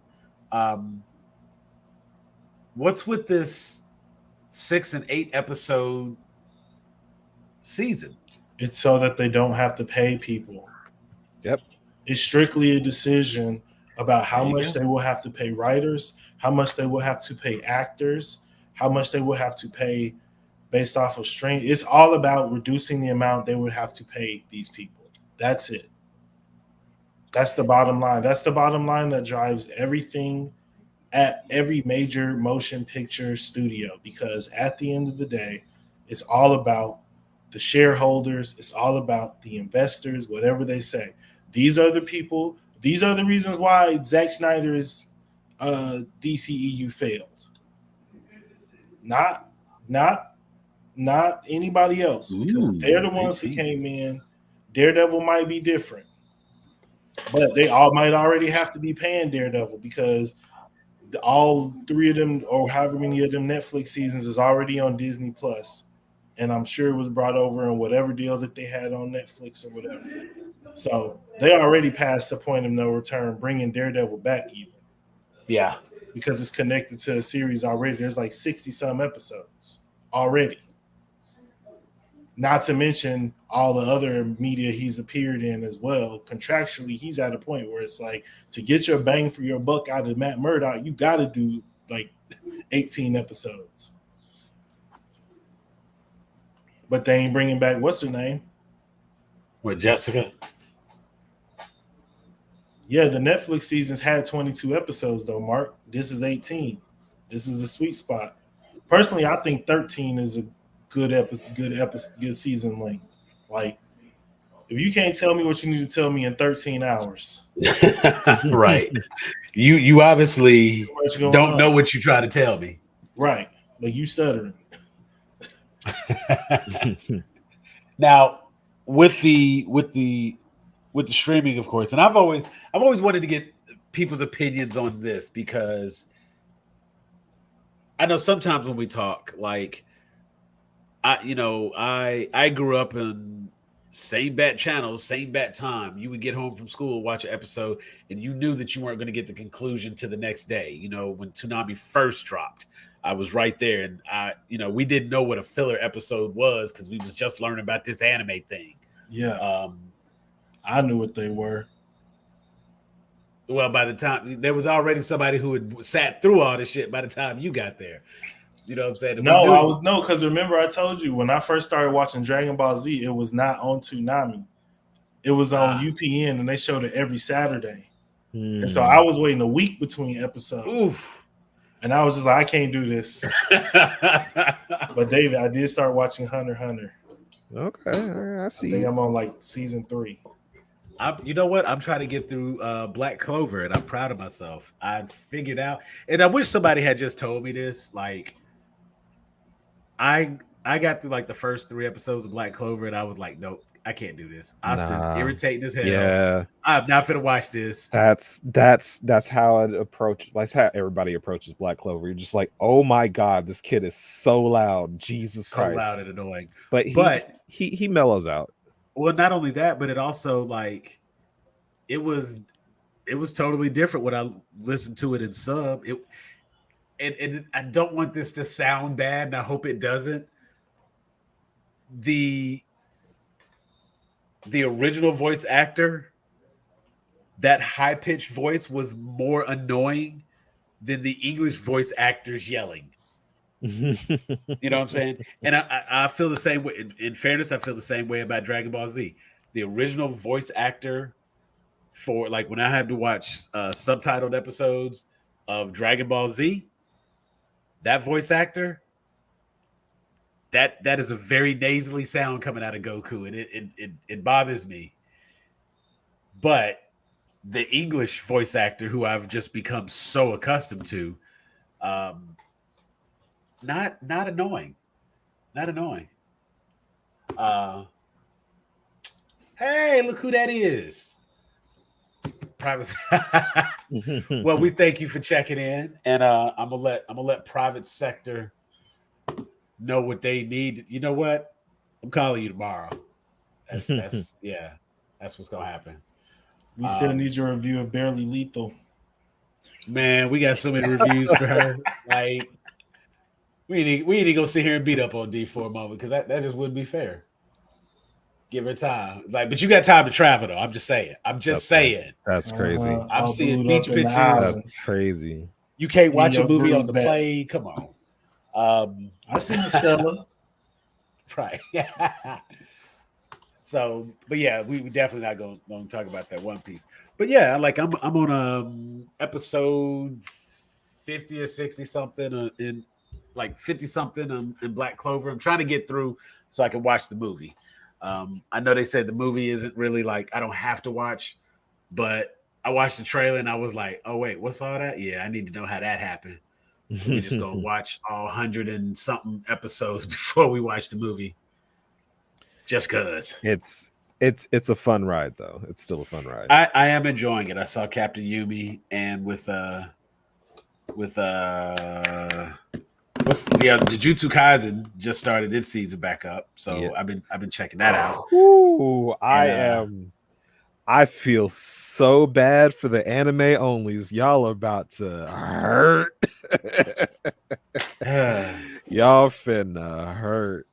It's just, you know what, and I think I would probably do more in reading the mangas and stuff like. You know what, we'll have an anime special coming up here soon. We'll pick a night. If you about to hop into One Piece, just read it.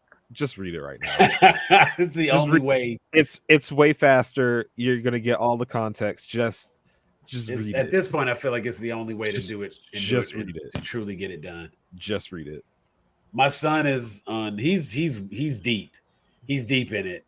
But I will say, like, he also comes home and like presses play, and it's on for the next 3 hours. I don't even think he's watching all the episodes. It's just on. But they're all gonna say watched on his playlist. So, I give him that. So you know what the fucked up thing about One Piece, like the One Piece anime is? What's that? Like half of an episode of One Piece is just like the second half of the last episode. Yeah. That's why it's so fucking long. So yeah, I mean, honestly, even Black Clover is like that because if it's these episodes are like 22 minutes long and you've got no. So Black Clover does not do that. It gives you like a couple of moments from the previous episode. No, like One Piece full on is just like the last 10 minutes of the last episode is the first 10 minutes of this episode. Oh wow. Okay, yeah, I was about to say like they give you the recap, and then after the recap, they take like 2-3 minutes of the previous episode, and then it's in there. Yeah, that's honestly why I stopped watching Naruto. I was like, I can't watch stuff twice. It's very repetitive watching it that way. Absolutely. Naruto doesn't do that a lot though. It did it enough for me. But you know what? All of them back. It's weird when you watch them on streaming because I can absolutely say I feel like they have been edited to be on streaming services. But when you watch those broadcast episodes, nah, they absolutely do that because I still notice it even with Black Clover. Like they come back from commercial break that's not a commercial break, and they do the way they would do it if I was watching it on TV. Yeah, well, because all of this stuff is still airing on TV, right? You still have that. The issue is that like a lot of these series are meant to be watched week to week. So that's why you get the recaps of the previous episode. Like Black Clover will have like the 1 or 2 minutes before before the intro kicks in. Like this is what happened last episode, because it's been a week, so you're not gonna remember all of that. And I get what they were. I get why they do that, but One Piece is literally just like, you forgot the last half of this episode. We just gonna throw it in the beginning of this episode. Like, that is insanity to me. That's why it's so long. Mark in the chat saying like it's literally 14-minute episodes, because the other 10 minutes was the last 10 minutes of the other episode. So you get 4 minutes of fresh content. Yeah. If they edit it like they have like Cartoon Network episodes, where it's just like we just stringing the like just run it together. Back 14-minute episodes. Yeah. I would be down with that. It's crazy. But like, I mean, even anime. Speaking of anime and connecting it back to the writer's strike, there was this, like what was that? What sidebar? Yes, sir. There was like this video going around of these like people who were trying to make like AI that would basically make movies. I think it was in Miyazaki style, and they were basically like showing him this, expecting him to be like impressed, and he was just like, the fuck is no, like this is terrible. This has no soul. This has no nothing. And I just feel like I feel like as an artist, there's kind of this like weird rift in like art and technology. And I think the boom in tech kind of neglected sometimes the role that like aesthetic and art has played in making tech more accessible, less scary for the common everyday person is overlooked. And it's all about the efficiency and like the numbers and this and that. But the reality is like the iPhone looks good, which is why people want it. Like, you can make a device that does everything the iPhone does, but if it doesn't look like that, like if it's not your text functional and look good, right?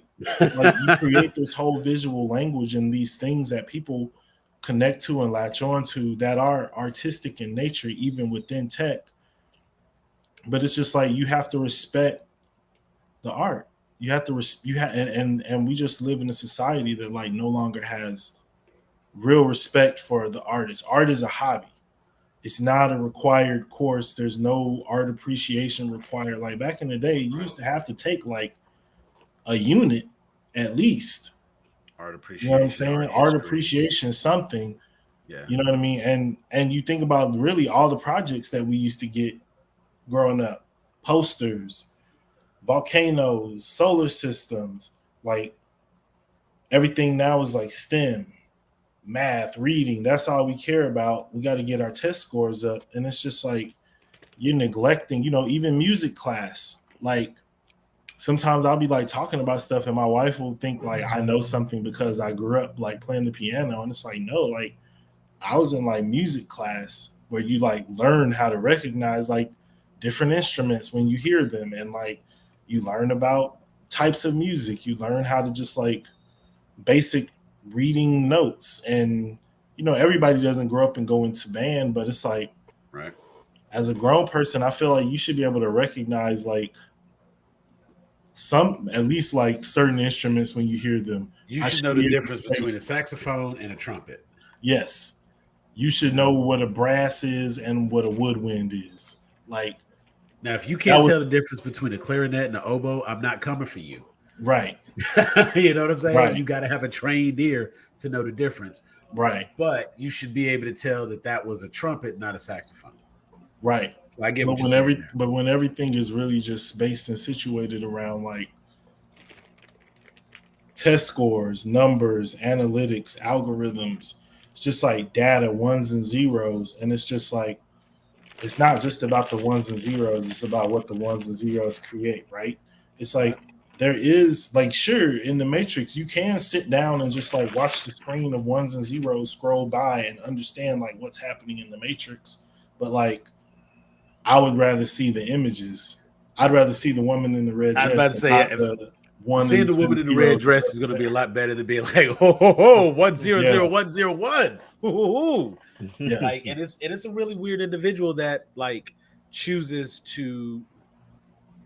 And like there's real women in red dresses. Right. And like people have been painting women in red dresses forever. There's a reason why the woman in the red dress means what it means for you to even code it into the matrix for it to be the training program that it is. But because you completely Stevie Wonder song, The Woman in Red. There's a movie. Exactly. Was it Gene Wilder? Yes. I think it was Gene Wilder in the movie. Yes. The Woman in Red. You know I know a Woman in Red soundtrack. Right. Light and Flight. Right. You know what I'm saying? And it's such a good movie too. I mean, it's old as hell now, but it's such a good movie still. I think it holds up. You know, and you know what? That movie had somebody came out and that movie was good. It had a lot of like really provocative stuff that by today's standards would almost be mild, but they were like so ahead. Say what? Demure. Right. Yes. Yes. You know, it's like such a good movie. But you're right. You're absolutely right. I mean, and I definitely think that the arts play a major part. And something you said a moment ago, like stuck out of my mind as far as like the accessibility. There are times when I know for a fact right. Movies don't age the same. Movies don't age like people. Movies age like dogs. But if you had a dog from 1984, that shit would be old as hell. Wait a minute. But keep this in mind, Will. I remember watching that movie. You were born that year. You know what I'm saying? Like, put it in perspective. I remember sitting down to see that movie. And in fairness, like if you go back and you watch, and this is where, okay, wait, I'm having two different thoughts. We'll come back on to that thought because, yeah. So the accessibility of art. Now, I have a lot of creative things in my head. I don't have the same skill to take what's up here and always get it out into the world. So the idea of an AI being able to bring my vision to life, that's where the accessibility part comes in. But I found, hold on. I found even then, I can't fine tune my vision through AI because it can only. Hey, you can go to bed, young man. I am Elder Geek Sam. That's how old I am. Okay, you're not that old actually. That's the funny part. I can have a conversation with a person and I can emphasize different things like, oh, I like this color. And I may not even know what color that is, but we're talking about a feeling. We're talking about a vibe. You know what I'm saying? And AI is not going to understand that. They're not going to be able to pick up on those details. And it's not going to know enough about my personality to be able to interpret what it can see into the art. And it doesn't have a personality of its own. Exactly. It's literally only going to be able to put together physically the things that I tell it to put together. And at this point, it has not given me what I'm looking for. And I've tried to be very discreet. And I'm just like, okay, you know what? This ain't going to get it. So here's the thing about accessibility, right? Art is earned. Like that's just the reality of it.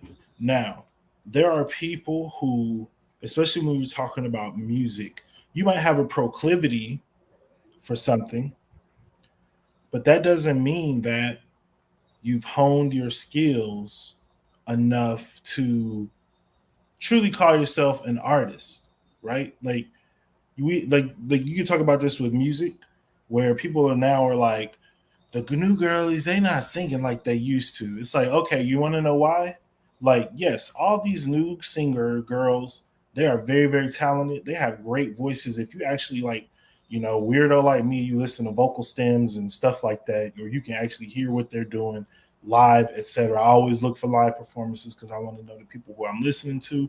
I just want to know if they can sing or if they just making good music, which I don't discriminate between the two in terms of how I feel about it. Because even if you just make good music and you're not really a good singer, I fuck with you because you make good music. Right. But you take somebody like Aretha Franklin, right? Okay. As amazing as she was, as powerful as a natural singer as she was, her father was pastor of a church. Her mother was a singer. They had a piano in the home. She sang in a family choir at home all the time. She was in the choir. She went to choir rehearsal multiple times a week. She probably was in a school choir. She rehearsed in school choir multiple times a week. Not to mention one-on-one singing solos, etc., that you have to do private practices.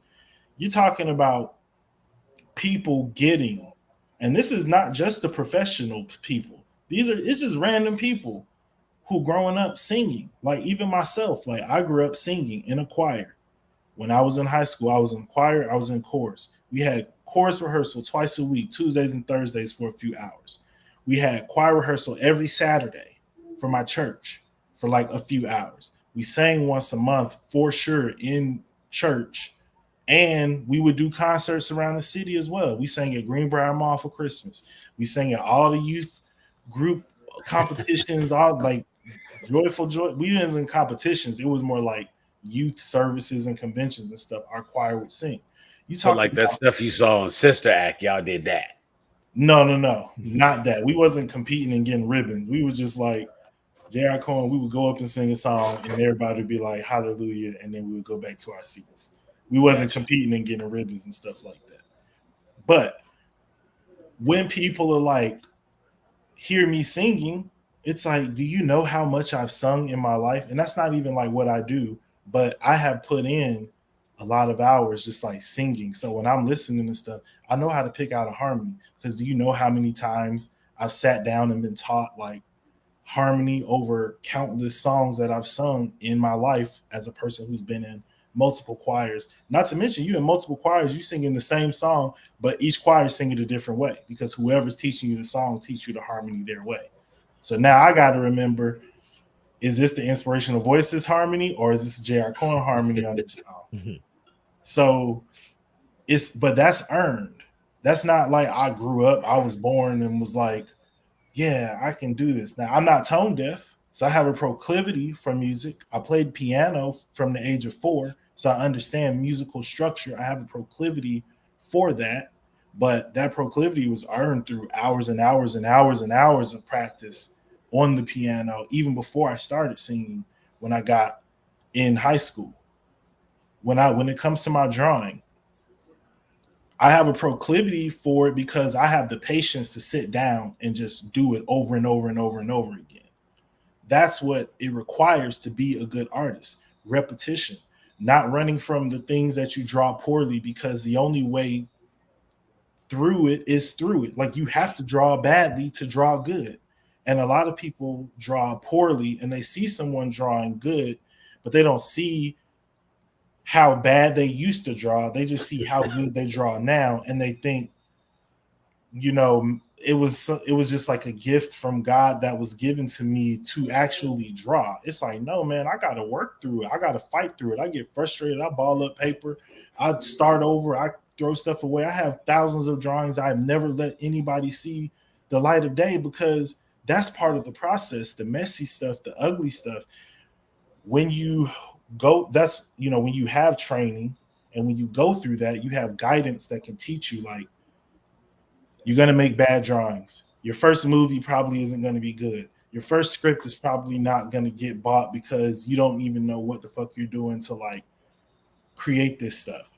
But you keep going through the process, you refine, you edit, you get better, you develop a voice, you develop a style. Right. And so the accessibility to that is not like a right, because I went through this to earn this. It's not a right for you to be able to say, I saw you post that on Instagram. I saw your portrait on Instagram. And you know what? I'd love a portrait of every spider in the entire Spider-Verse movie like that. But rather than pay you for that, I'm going to type that into Chat GPT and earn and get it for free or for $2.99 a month. And I, the person who worked and toiled and went through all those years of developing my style and voice as an artist, I get nothing, while you have a stack of art that you could probably sell or market or use how, even if you just hang it up in your wall. I should get something from that. Even and the thing that people are overlooking is I am willing to do the work to get something from that. I am not saying put it in the AI and pay me off that. I don't want my shit to go through no AI and me get a licensing deal off that. If other artists want to do that, that's fine. That's their prerogative, however they want to do it. I would rather paint every one of them myself and get what I'm earned and give you what you deserve, which is real art. And not just an image. Let me clip that scene right there because I won't look. Let me do that right now. That hell yeah. That honestly, I have to say, like if you want to write scripts, you don't get to just be like, well, I'm young, I'm black, I want to write a script that's like Spike Lee. Okay, then write. And write and rewrite and rewrite and rewrite. I had to clip that. You went there. Hell yeah. And I don't think it's selfish of artists to just be like, you don't just have a right to my work. Right. Like, no, I deserve compensation. Like there's actually a very famous story about Pablo Picasso where he was in a restaurant eating and he was just doodling on a napkin and the waiter comes by and he's like, could I have that? And Pablo Picasso was like, yeah, for $10,000. He's like, yeah, but it's just a napkin. He's like, yeah, but I'm Pablo Picasso. Like, you want this napkin because I'm Pablo Picasso. If I was just some Joe Blow off the street doodling on the napkin, you would not have asked. Right. Give it up, Bart. Yeah. Exactly. And that's what I have to say. Like, honestly, real talk. Hearing you express it that way does put it in a brand new perspective for me. And I wasn't like necessarily one way or the other. I wasn't pro. I wasn't anti.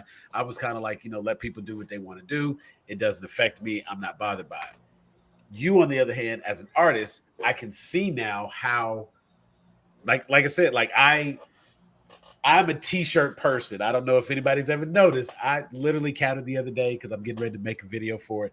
I literally have like 90 plus graphic t-shirts. I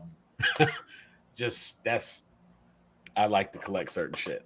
But as we were talking the other day, Jeff has recently done some amazing Spider-Verse artwork, which you can probably find right there at jpnt17.com. Get you some because it's awesome. It is dope. Make sure to get you some. And we were talking about it the other day, and I was like, you know what? I probably, if I bought, like, I like the image. But realistically, if I bought the big poster or the big actual piece of art, the canvas, I would make a place to put it on my damn wall. Don't get that confused. But realistically, the way people are going to see it from me, I need a shirt. That is me. That is what I'm like. Let me get a shirt, and I'm gonna get. And it is Wednesday night, so I'll be placing my order today. Yay. But let me get a shirt. And I've seen different artists do it's drawing the style of challenges, so to speak. And they take a character or they take an image, and it would be like, we're going to draw this character in the style of King of the Hill. We're going to draw this character in the style of The Simpsons. We're going to draw this character in the style of Bob's Burgers. And, it's like, when I think of it from that perspective, it's like, yeah, there are very specific styles. I can tell an Alex Ross image from a Jim Lee image. You know what I'm saying? Right. Like, those are two comic book artists that are just phenomenal in my opinion. And I know those characters when I see them. But part of the reason why though they're phenomenal is because they have such a distinctive style, and because the way they did, like, even, but that doesn't necessarily always mean that they're, and don't take this the wrong way, like technically a good artist, because you take somebody like a Rob Liefeld, he has a very distinctive style too. Right. He's not really like a big fan of proportions and like realism and things like that, but that's fine. That's part of the work that he did to earn and land on that style, where it's just like, when I was a kid growing up, I didn't realize all of that was like bad art. It was just like there's other stuff that he was doing that worked, and for some reason what he did like worked for me. Like, even people talk about a lot of Jim Lee stuff, but it's just like, it intrigued me. It's what got me into comics. I look at like a Jack Kirby, and it's like, I understand why this is revered, but this is not the type of comic book artwork that I necessarily. Old school Hulk is a very interesting looking thing, right? But you're never going to hear me being like, this art sucks. It's like, no, this is a brick. This is a substantial brick in the wall of how storytelling has come to be. Because if there is no Jack Kirby, and he's not doing all the dynamism and the things that he's doing with his art, there is no Jim Lee, there is no Mark Silvestri, there is no Rob Liefeld, there is no, whoever else you want to throw in there that came after that created based off of the comic work that Jack Kirby and the other artists from his era, did. It's kind of the same thing with a little bit of music. Like, it's some old school hip hop where I'm like, I can't hop hibbity hop and this and that. I can't do all that because I grew up on Bone Thugs and Outkast and Biggie and Pop and all that. But with my son, my son likes some rap stuff, but when he get old enough to really make his own music decisions, he not about to play no Crossroads. I mean, I'm not playing no Sugar Hill game. Right. Well, I mean, but see, there again, it's some stuff comes out, some stuff comes around. There's nothing new under the sun, and so on and so forth. I do think paying the small subscription to the AI art generators and being able to get access to everything is, I probably had never viewed it in that context to think that it was unfair. It never occurred to me that if I wanted, well, it's only, and I want to clarify, it's only unfair because they are not paying the artists they are using for the prompts. So it's like they have scoured and uploaded like all this art from like DeviantArt and other sources without necessarily the permission of the people who uploaded that art. So you can go in and type, give me a Jim Lee drawing of Mario Brothers. And it's like, Jim Lee ain't paid to have Jim Lee ain't getting paid by that. He didn't give authorization for them to be able to use his art style to like generate art, and he's not going to make any money off of it. So even as of right now, that $2.99 you paying is not really like, it's going to people who are still like crooks. Like, that $2.99 is going for them to have more server space and upload more art without the permission of the artist. So that's like the major distinction that I wanted to make. When I was talking about was even like doing a fair licensing thing where it's like, people generate people. It costs X amount to generate an image using your art style, and of that you get 50% of whatever is made.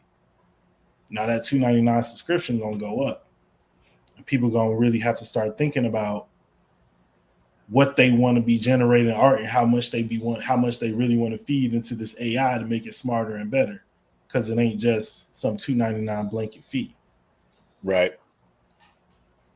I don't know. I've seen some weirdos and some of the stuff they've done with the AI. I do think a lot of the AI art that I've seen, I'm not going to say it's wasted, but it's just I feel like I see the same things over and over with the AI art. And it's like everybody just wants to see a mashup of two things they like. Right, but there's artists that do that. Right. And you know right. what I mean? And you're going to get something, in my opinion, a lot better than what you would ever get by giving it to the computer. It just dawned on me. We were talking, I think it was last week or the week before, we were talking about it. Boss Logic was the artist that I was trying to think of at the time. And I was like, if I see a Boss Logic image of this, that I'll know to look for it. That's who we were talking about. And yeah, there's absolutely cosplayers that do it. But to me, I feel like that's what a lot of people who are getting into the AI art, because there's a ton of like Instagram pages and TikTok channels and stuff like that where people have like dedicated to just doing the AI thing. And I've seen like, and you know, I'm not gonna lie, for the most part, I've tried to avoid the AI art generators where it like scans your face and creates an image, because if it comes up with something really dope, I don't want that shit to be out there. You know what I'm saying? Like, I was the model for that, and I know I'm not gonna get anything on it. But if it's some old generic, like that, I did the GTA one, the GTA filter, and it was like, this is my character in GTA, and I look like somebody that would be assigning missions, and like, you unlock this area, and I'm the person you have to talk to in that area to level your character up. This is how you unlock new shops in this location. That was it. So I'm like, okay, that's very generic, and it didn't necessarily look like me. So okay, fine, y'all want to use that, you can have that one. But like all the Mortal Kombat ones I've seen, all of the Street Fighter ones I've seen, a lot of people have put the Star Wars ones, and of course, I've done them all, and I don't know, like, if I do the scan but then delete the draft, if they have the image, but you know what I'm saying. Like, it's already scanned, so they got it. Yes. All right, but it's like somewhere, and I figured as much. And it's like, if it's there, and a lot of times I look at it to see what it looks like and whatnot, and I don't post it out there. I don't put it because I'm not necessarily wanting that content to be out there. But I am curious what it comes up with, what it sees, what it likes, what it generates sometimes, and yeah, it's cool. Now, I will say that I know for a fact, I have also seen people who, I know there's an Instagram. In fact, I probably have it saved in my save stuff. There is a dude on Instagram that was like, before they did the cartoonify or cartoon me or whatever, dude was like, link in the bio, but you tell me what you want to be, and I will draw you and your whole family as that. Mm-hmm. And it was like, if you want to have and of course, just like, because it's the first shit that comes to my mind, let the dad be a Kryptonian, let the mom be a Saiyan, let the kid be a Jedi. And boom, he would generate that art, and here you go, you pay that, and now you own this physical piece of art. And that was like, oh yeah, we clicking on that. Because of course, I gotta have me as a Superman. I want me as a Star Wars character. So when I see these filters, hell yeah, I'm gonna look at them. Yeah. But it's like, for me, it's like, I never blame anybody for being curious. Right. But before I go out there and like pay my $2.99 to ChatGPT and then like print that shit up, no, I would absolutely like call an artist and be like, hey, could you do this? And just because it's like, that's how you keep good art in circulation. You know what I'm saying? And even like with the little bit of music and stuff that I have a friend who's a producer, and like the little hip hop thing that make me bob my head every time this show starts. I love that. I want like 4 minutes of that shit so I can play it as a song. But it's like, you know what I'm saying? It's better than generic music that comes with the software. It's better than, I have another video editing software, and it has some music, and it had like some generic songs, and being able to upload my own music from my friend who's a producer or my cousins who are rappers, you know what I'm saying? Having them make my music is a thing. Like, so any art, any graphics that I put out are absolutely going to be something that somebody created, because I appreciate the time, energy, and effort that goes into it, because I know it is personal and it's used, and as a result, it is better. Hell, I was talking with Jeff the other day, and I was like, I ain't gonna lie, I was like, I want an avatar that does this, that looks like this, something that incorporates this.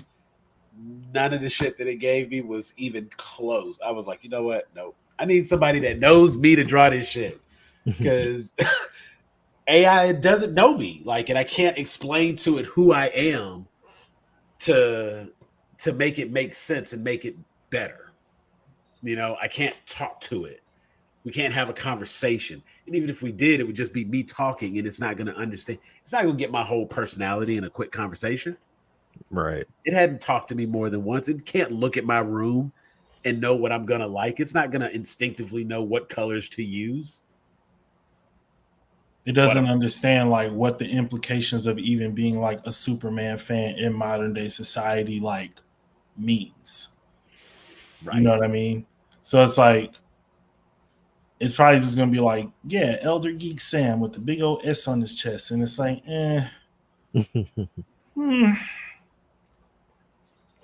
Like, I'm the AI talking to the AI. Like, I wouldn't necessarily recommend doing that. Right.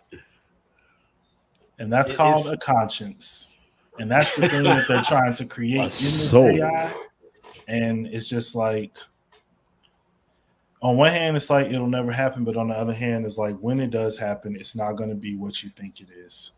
No. Actually, you know what? There is a movie coming up. And I want to say, based on, I'm trying to remember which artist said to do this. And they were like, any movies that are out currently, like anything that's already out, you are still welcome to go enjoy, keep streaming, watch all of that, because it's already out, and they need the support, and they need to see that people want that and they like that. Because, like, for example, if this Barbie movie that just came out, if folks don't go see Barbie thinking that they're doing the right thing by supporting the strike, then Barbie's going to flop. And then the studios, the studios are going to be able to make an argument that, well, you know, we put some big stars in. This is not what people want. We need to do this, and that, and it gives them more control. So get back out there and, you know, make sure, you know, enjoy the stuff that's out. It is the new stuff that is coming that's going to be the question as to how we either choose to support or not support. But with the damn, I had it and I lost it. It was right there, and then I made that one little point about the strike thing, and it's gone again. But it was a movie that's coming out, and the one with the creator, with Washington's son, the creator. And there was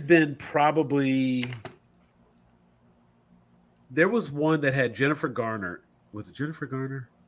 No, Hilary Swank. Barbenheimer. Yeah, Barbenheimer weekend this weekend. There was, I feel like, you know what, it might have been Hilary Swank. There was a movie about AI that was taking care of a child. It raised the child grew up, and it basically had everybody believing that, well, it had the child believing that like humans were bad, and I want to say it was called Mother was the name of that one.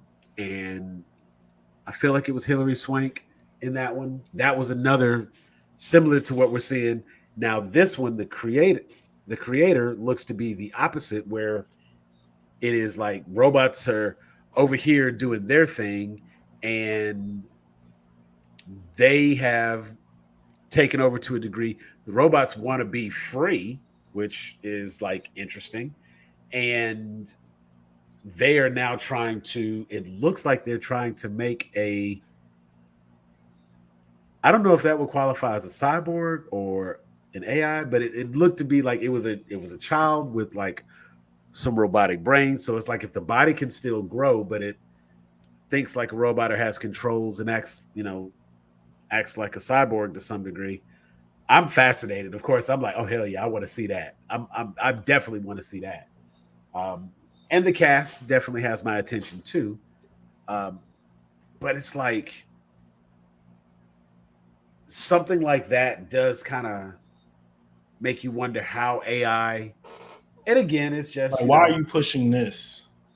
Why are you generating sympathy for AI right now through storytelling? Right.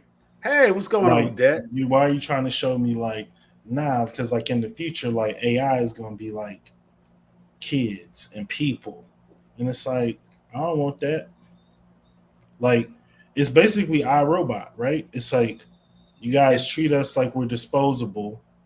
It looks to be more than what you guys are. And right. you know, how are you going to, because once they create the AI, they're not going to want the AI to be independent. They're creating this AI so it can go into situations they don't want to go into and do things. But see, they have to. The crazy part to me though is like the ego to think that you're going to create this AI and still control it. Right. Every piece of media that has ever come out tells you that the AI is going to turn on you. Why? We just want to see Skynet. It's fine. It's okay. You want Terminators? This is how you get Terminators. But at the same time, just because it is one of those things that's out right now, like I use my Spotify to listen to different audiobooks and things like that. And I want to say, you know, of course, all of my stuff tends to be like either comic book or sci-fi. And one of the sci-fi stories I read recently, or listened to rather, was it was basically about an AI that went out, had some life experiences. Of course, they were trying to reclaim the AI because it had gone rogue and was off script. And the person who originally created the AI, or what the AI would have considered to be its parent, its father, whatever, that was the only person that the AI agreed to talk to. And of course, it came in, sat down at the restaurant and whatnot. And it's like a hell of a story. But like you said, it was also like they really trying to like make this AI character like sympathetic. And there was a nice little twist in the book, and it's like, okay, this is cool. But it's just funny because that's gonna be the trend for a little bit. That's gonna be the next wave for a moment, and we're gonna see a lot more. You know, I think like I watched Black Mirror, and I've always been fascinated with the concepts that Black Mirror comes up with. They talked about like the robotics and cybernetics and the implants and the future of technology. And they even touched on, there was one episode where like the girl had like the bad day and just like downward spiral from that. And it was kind of an insight to what we're seeing now. Just like we were talking earlier about all the TikTokers doing the AI trend and whatnot, because it's the current trend. And I remember like 2 weeks ago, every single live that I was on, either people were like doing the live contest where it's like tap the screen and whoever has the most taps wins, or every live was full of like, let's grow your page. Everybody follow the top 5 people. And in order to make it to the top 5, you had to give your gifts. That puts you at the top 5. They pin your name and then they tell everybody to follow you. And I'm just like, I don't want to do that. And it's like, maybe this ain't the platform for me because I don't want to get into those tropes. I want to do this. I want to have these conversations. I want to talk to real people. I want to bring people in to talk and have a voice and get out. So I need to get on TV. That's what we got to do. We got to get on TV. I mean, this is basically TV, though. It's like, you're right. And I mean, honestly, let me tell you something. My daughter exclusively watches YouTube. You know what I'm saying? Like, I talked to the other day. I was like, so what do you watch? What series are you watching right now? And she had to think about it. But every time I see her, she's like got on YouTube and she's watching somebody she follows and just like watching them do their daily life. And I'm like, you watch my videos? You don't watch my videos? You watch them? Okay. But one of my kids, they do put my stuff on in the background and they listen to the stuff later. And he always gives me feedback. And I'm like, just be on the show one day. Just call in. I don't know. AI. I don't want AI to take over. It's already over, bruh. It's already over. The fact that we just found out, but it's already like, yeah. It at the end of the day, like, my only hope is that AI will actually look through the annals of history and realize that Black people were genuinely not the problem, and that we cool, and everybody else. I mean, but at the same time, there's also a thing of like they're also going to look and recognize that like some people really, really, really don't want to be oppressed, and it could be viewed in a different light that way as well. Like the only chance we have, the only issue is if they convince the AI that it's white. That is an interesting thought there. But that's an interesting thought. I think that, like, I'm actually very glad that we did this episode because, one of the things that I read was that, like, for people who are, I don't really like describing myself as a content creator because this all I be on. Yeah. But as people who, create content, talk about, movies, film, things that writers and actors create, it is important for us to show our support for them publicly because, if they didn't do what they did, we wouldn't do what we do. We wouldn't have a Wednesday night show. Yeah. We wouldn't have the friendship that we have. We wouldn't have the Grown Ape Geeks group. So, I'm definitely like, behind the actors, the writers, the people who are not in either of the guilds but are still being affected by the strike, like PAs. Shout out to one of my very close friends, Dion. She's a PA right now. These are the people who are also standing with the unions, just, out of pure, like, they support the industry and they understand what it takes to get these things made. So, for every Tom Cruise, there are 500 PAs that right now are applying for work outside of the industry that they really want to be in because they understand, like, the true value of what they do. So, if you do want to support, I know that I don't know the name of the fund exactly, but there is like an entertainment fund that is set up to help, like, people who are, having hardships. There are many, people who have staff that are, offering them other jobs and still kind of like paying them and stuff like that. So shout out to those people too. Shout out to everybody on the picket lines. Stand strong, get what you deserve. Right. Or go do some truly, truly, truly independent shit and say fuck the fucking industry and turn this shit on its head. Like, but I want to say publicly, I think they're doing the right thing. I think the studios are mostly full of shit, and it's just a bunch of greedy pagans who all they want is to make as much money as they can while doing the least work possible. And I personally don't have no respect for that. So, that's my, and the Grown Ape Geeks don't have to tag they self on that. I'll say that's the express written opinion of Jeffrey Vincent Taylor Jr.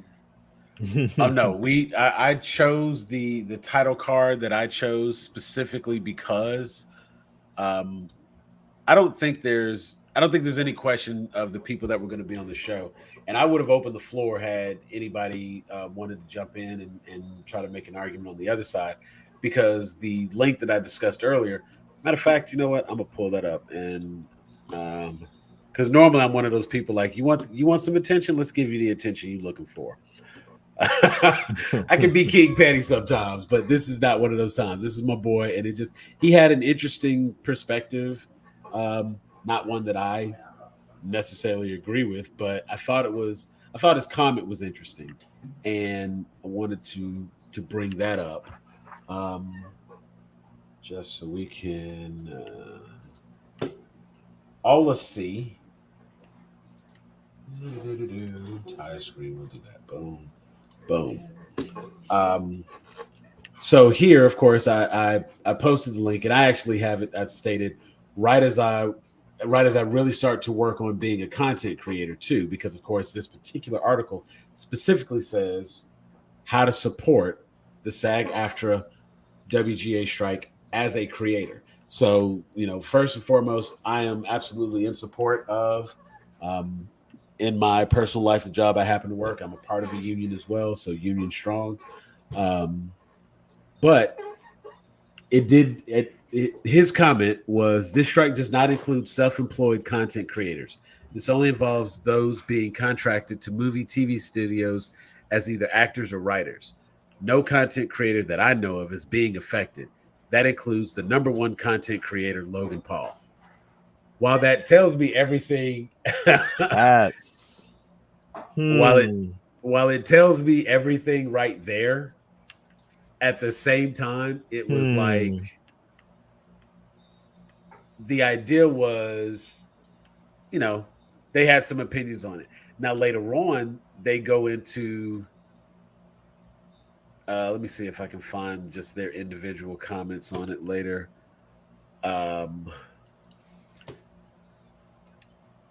Okay, so later on they go on to say, the writer strike I understand, but the actor strike is highly ridiculous when they are already being paid over $1 million for top stars, some a lot higher, for 3 to 6 months of shooting, maybe 6 to 10 hours a day, if even that. These people want way too much money for the little that they do. This is going to hurt them more than studios. When it's done, don't be surprised that these actors' movies start tanking and studios finally get rid of them for people who would gladly take $100,000 per movie. I know I won't be watching any more. Hold on. I know I won't be watching any more Matt Damon movies for his idiotic comments on the pay he thinks he should be getting. And I was just like, huh. This same individual. Now that comment is actually not from the person that responded to my comment, but that was somebody else that I'm friends with, and that was a comment that they had. And so of course I thought that was that's why I didn't pull that one up, because I would be putting them on blast all the way. And of course it was just like looking at that, but I also know that like that second guy, he absolutely takes full advantage of the internet access he has when it comes to movies and content. So I'm kind of laughing because I'm like, you talk about you're not gonna be watching any more Matt Damon movies. Like, you was going to the theater paying ticket prices to support it to begin with. If you know what I'm saying, like, you already out here bootlegging, right? And now and it's like here's talking about boycotting the movie theater. Like, no, you bootlegging, so it didn't really matter. And here's the issue with that. You are just looking at it in a vacuum of, I would love it if somebody gave me $100,000 for 3 months, but you wouldn't love it if somebody gave you $100,000 for 3 months, and part of that 3 months is, I don't know where you're getting 6 to 8 hour days from, but that's generally like not true. Like, a lot of the numbers that I generally hear are more like 12 to 15, including like makeup, wardrobe, depending on how much like makeup that you have to like put on, depending on what you're filming, et cetera, resetting for shots, you still are there all day long, whether you're on the set reciting your lines or not. You're there all day long because you're basically on call. So you're at work. Like, somebody pays you $100,000 for something and you go, and they don't do shit, by the way. Like, that's the other part. Like, they're not doing shit. And you telling me the studio made $300 million off this movie that I got paid $100,000 for? You're not going to be happy about that. Right. Or you might be like, all right, well, you know what? That's the contract that I signed. But when they come back and they're like, we want to make blank 2, we want to pay you $100,000 again, you're going to be like, hell no. Like, this is a sure shot. Like, we already did our thing. Like, I proved myself. I'm worth more than that. And that's what all these people are saying. It's like, we're doing things that are worth more than the way you're treating it. You're treating art like it's just a commodity when it really should be something different. Like the big thing that's getting lost in all of this is the possibility for the cult series. There's so many series that's getting pulled off. I'm gonna talk about the one that I'm maddest about. Grease, Rise of the Pink Ladies. I know musicals ain't everybody's thing. It was a good show. It deserved a season 2. It deserves to still be on Paramount Plus for people to go back and discover it. You're talking about a show that for a lot of people who really, really love the original movie do not feel seen in that movie like completely. Myself included, there's like one pair of black people in the entire movie in the background. You know what I mean? No lines, no impact, no nothing. I'm sure there's, queer people existed at this time, so I'm sure they're on the show. They're like, there was some gay people at Rydell. It was all kinds of people at Rydell. It's in California, in the Valley. You think there wasn't no Latinx people at Rydell? Right. This show rectifies, in my opinion, all of that. You have a lot of really great, strong characters. It focuses on the women because a lot of the complaints about the original Grease is that, well, Sandy just changed who she was completely at the end of the movie just for John Travolta. And it's like, well, John Travolta did let her in Cross Country, so he made changes too, but I get it. He took off the sweater when they were singing You're the One That I Want, and the iconic image is everybody's in all black. And we forget about the fact that this motherfucker was running cross country an entire spring semester of his senior year for Sandy. Anywho, going back to the show. Why? But I digress. An accountant basically comes in and says, because this show has music, you have to pay the songwriters or whatever musicians or whoever is involved in all that.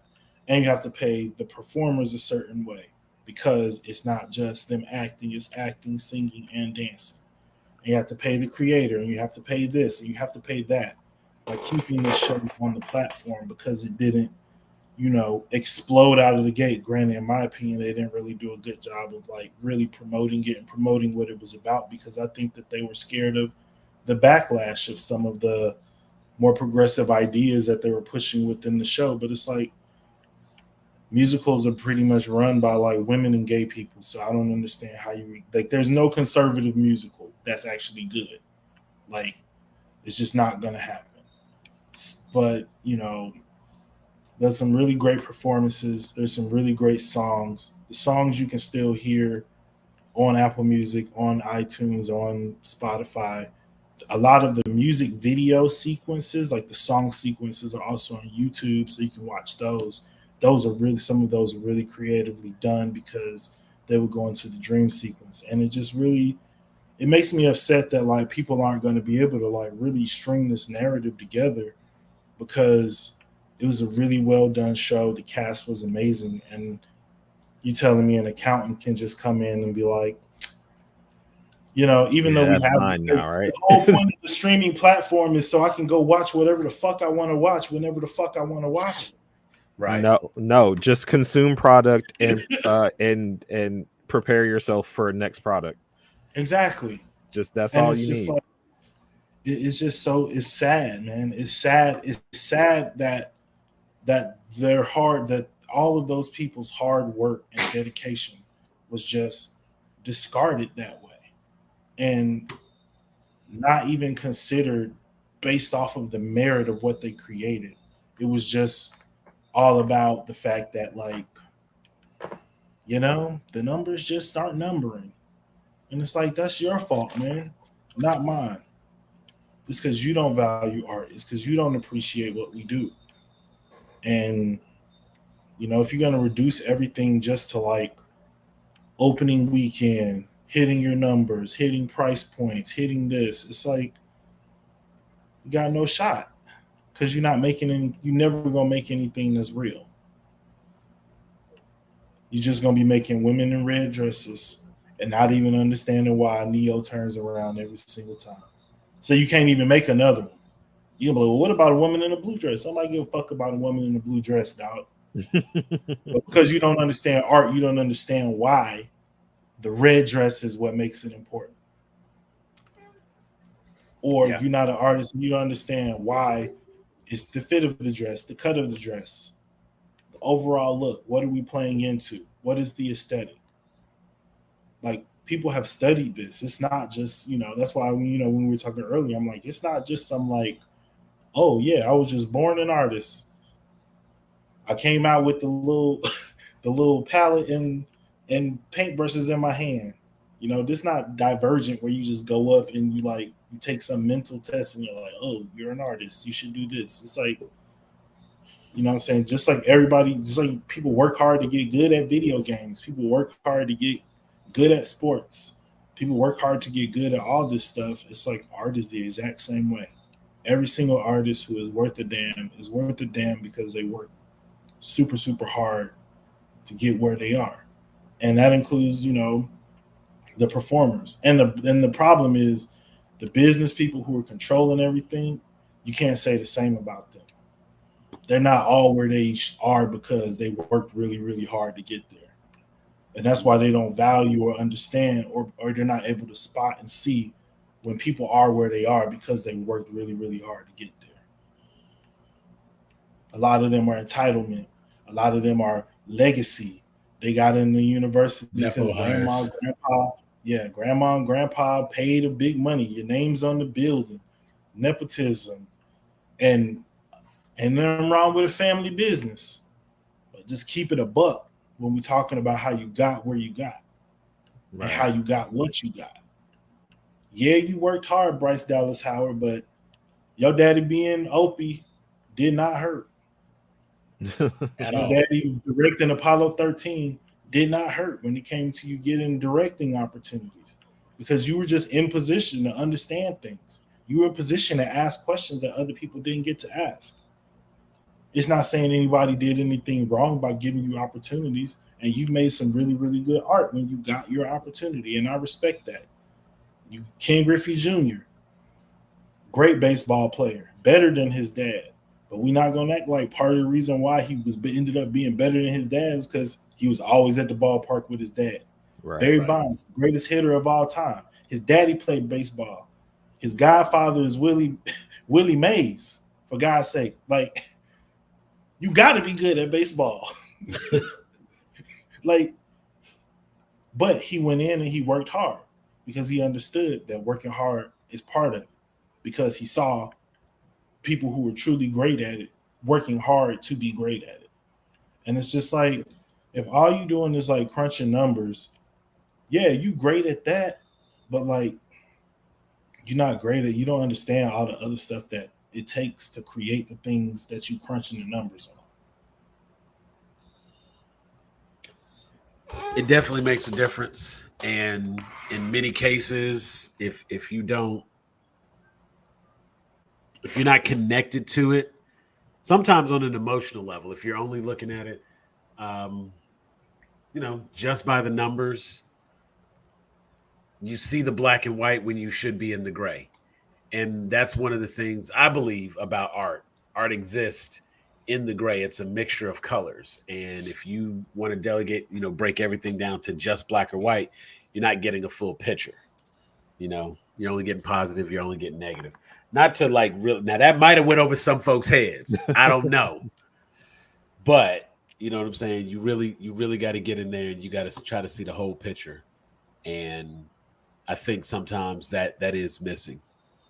I think it's kind of interesting right now, like looking at the top 10 movies in the U.S.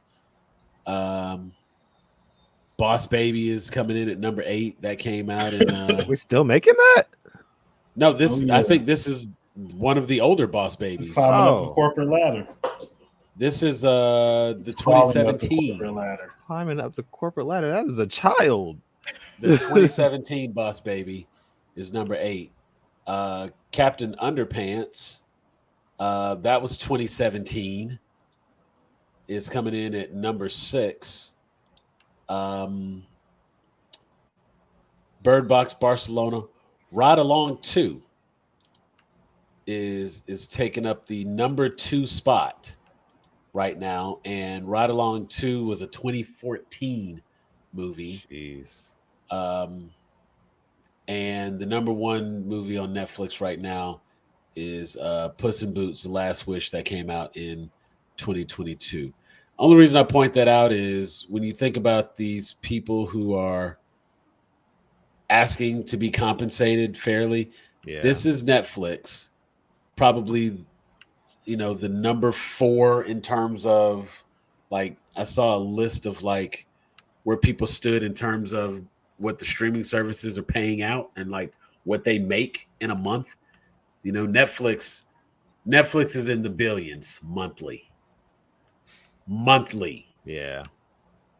One more time for the people in the back. Monthly, they are in the billions. And the number 2 movie on Netflix right now is Ride Along. Came out in 2014. So,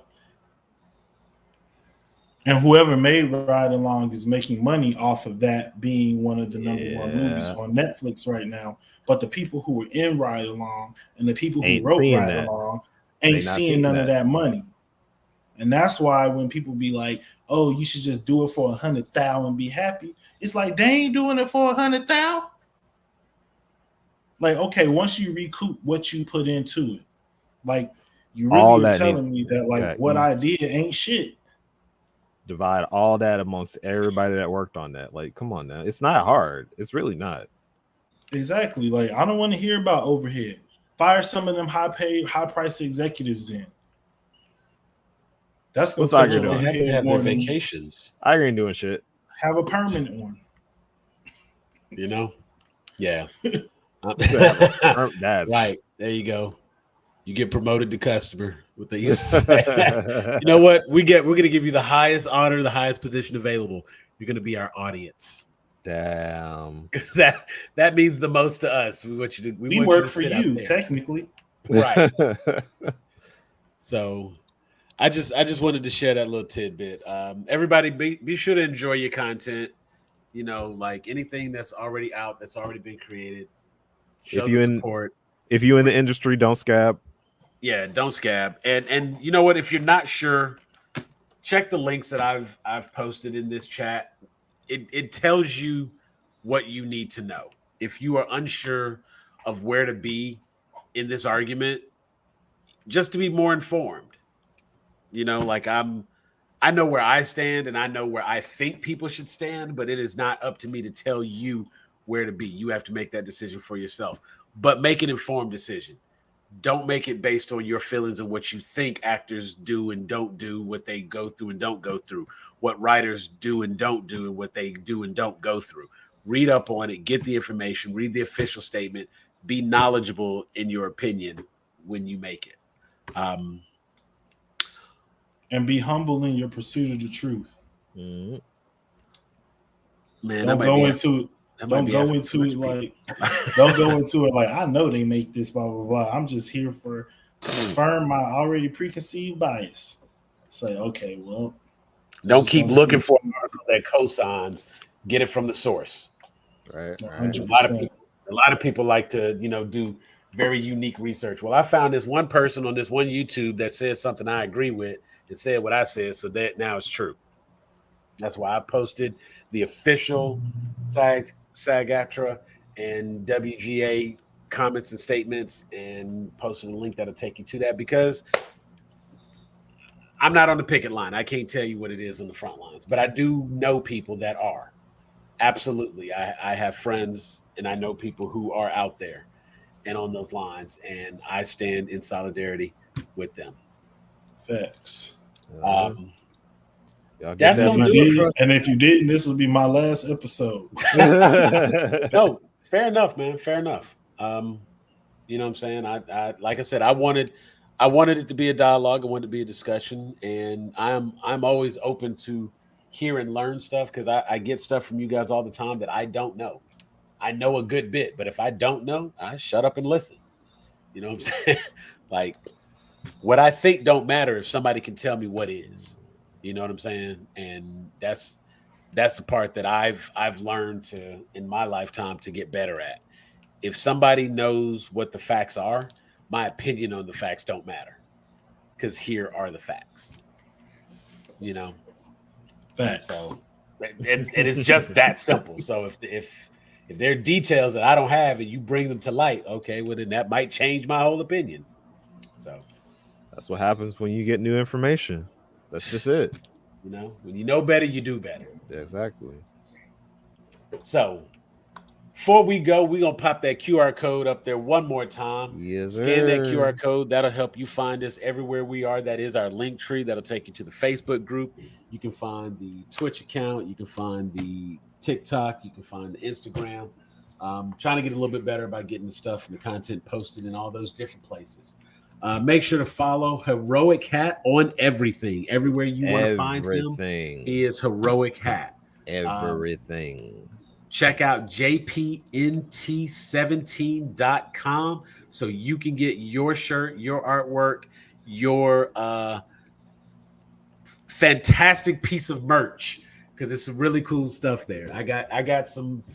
If I could just like solicit him to do all my designs, I got a bunch of stuff. I'd be like, ooh, and I want one like this, and ooh, and we're gonna do one like that. But I'm about to revamp the entire merch store, just because I have some new ideas and some new concepts to put out there. I am Elder Geek Sam. You can find me as Elder Geek Sam in a lot of places, but primarily look for me adminning the Grown A Geeks Facebook group, and you can catch us here every Wednesday around 9:30. Today was a fluke because AC unit went out, and I had to. I went through 3 of these while I've been sitting here. It is ridiculous. I'm about to go outside and cool off. That's where we at with it. But be sure to like, subscribe, stay with us, and join us next week. We'll have some more interesting content coming up next week. If the strike continues on, then we'll continue being on strike with them, and we'll find something interesting to do. Maybe we'll do our Jackbox next week. Put it out a little early. Because Fancastic kind of feels like pitching. So yeah. And honestly, I was kind of thinking about that, and I was like, well, we can do therapy. We could definitely do a therapy. And therapy would be a good balance, because we need to do therapy for these executives. I was about to say, I even help some of them out to see what they doing wrong.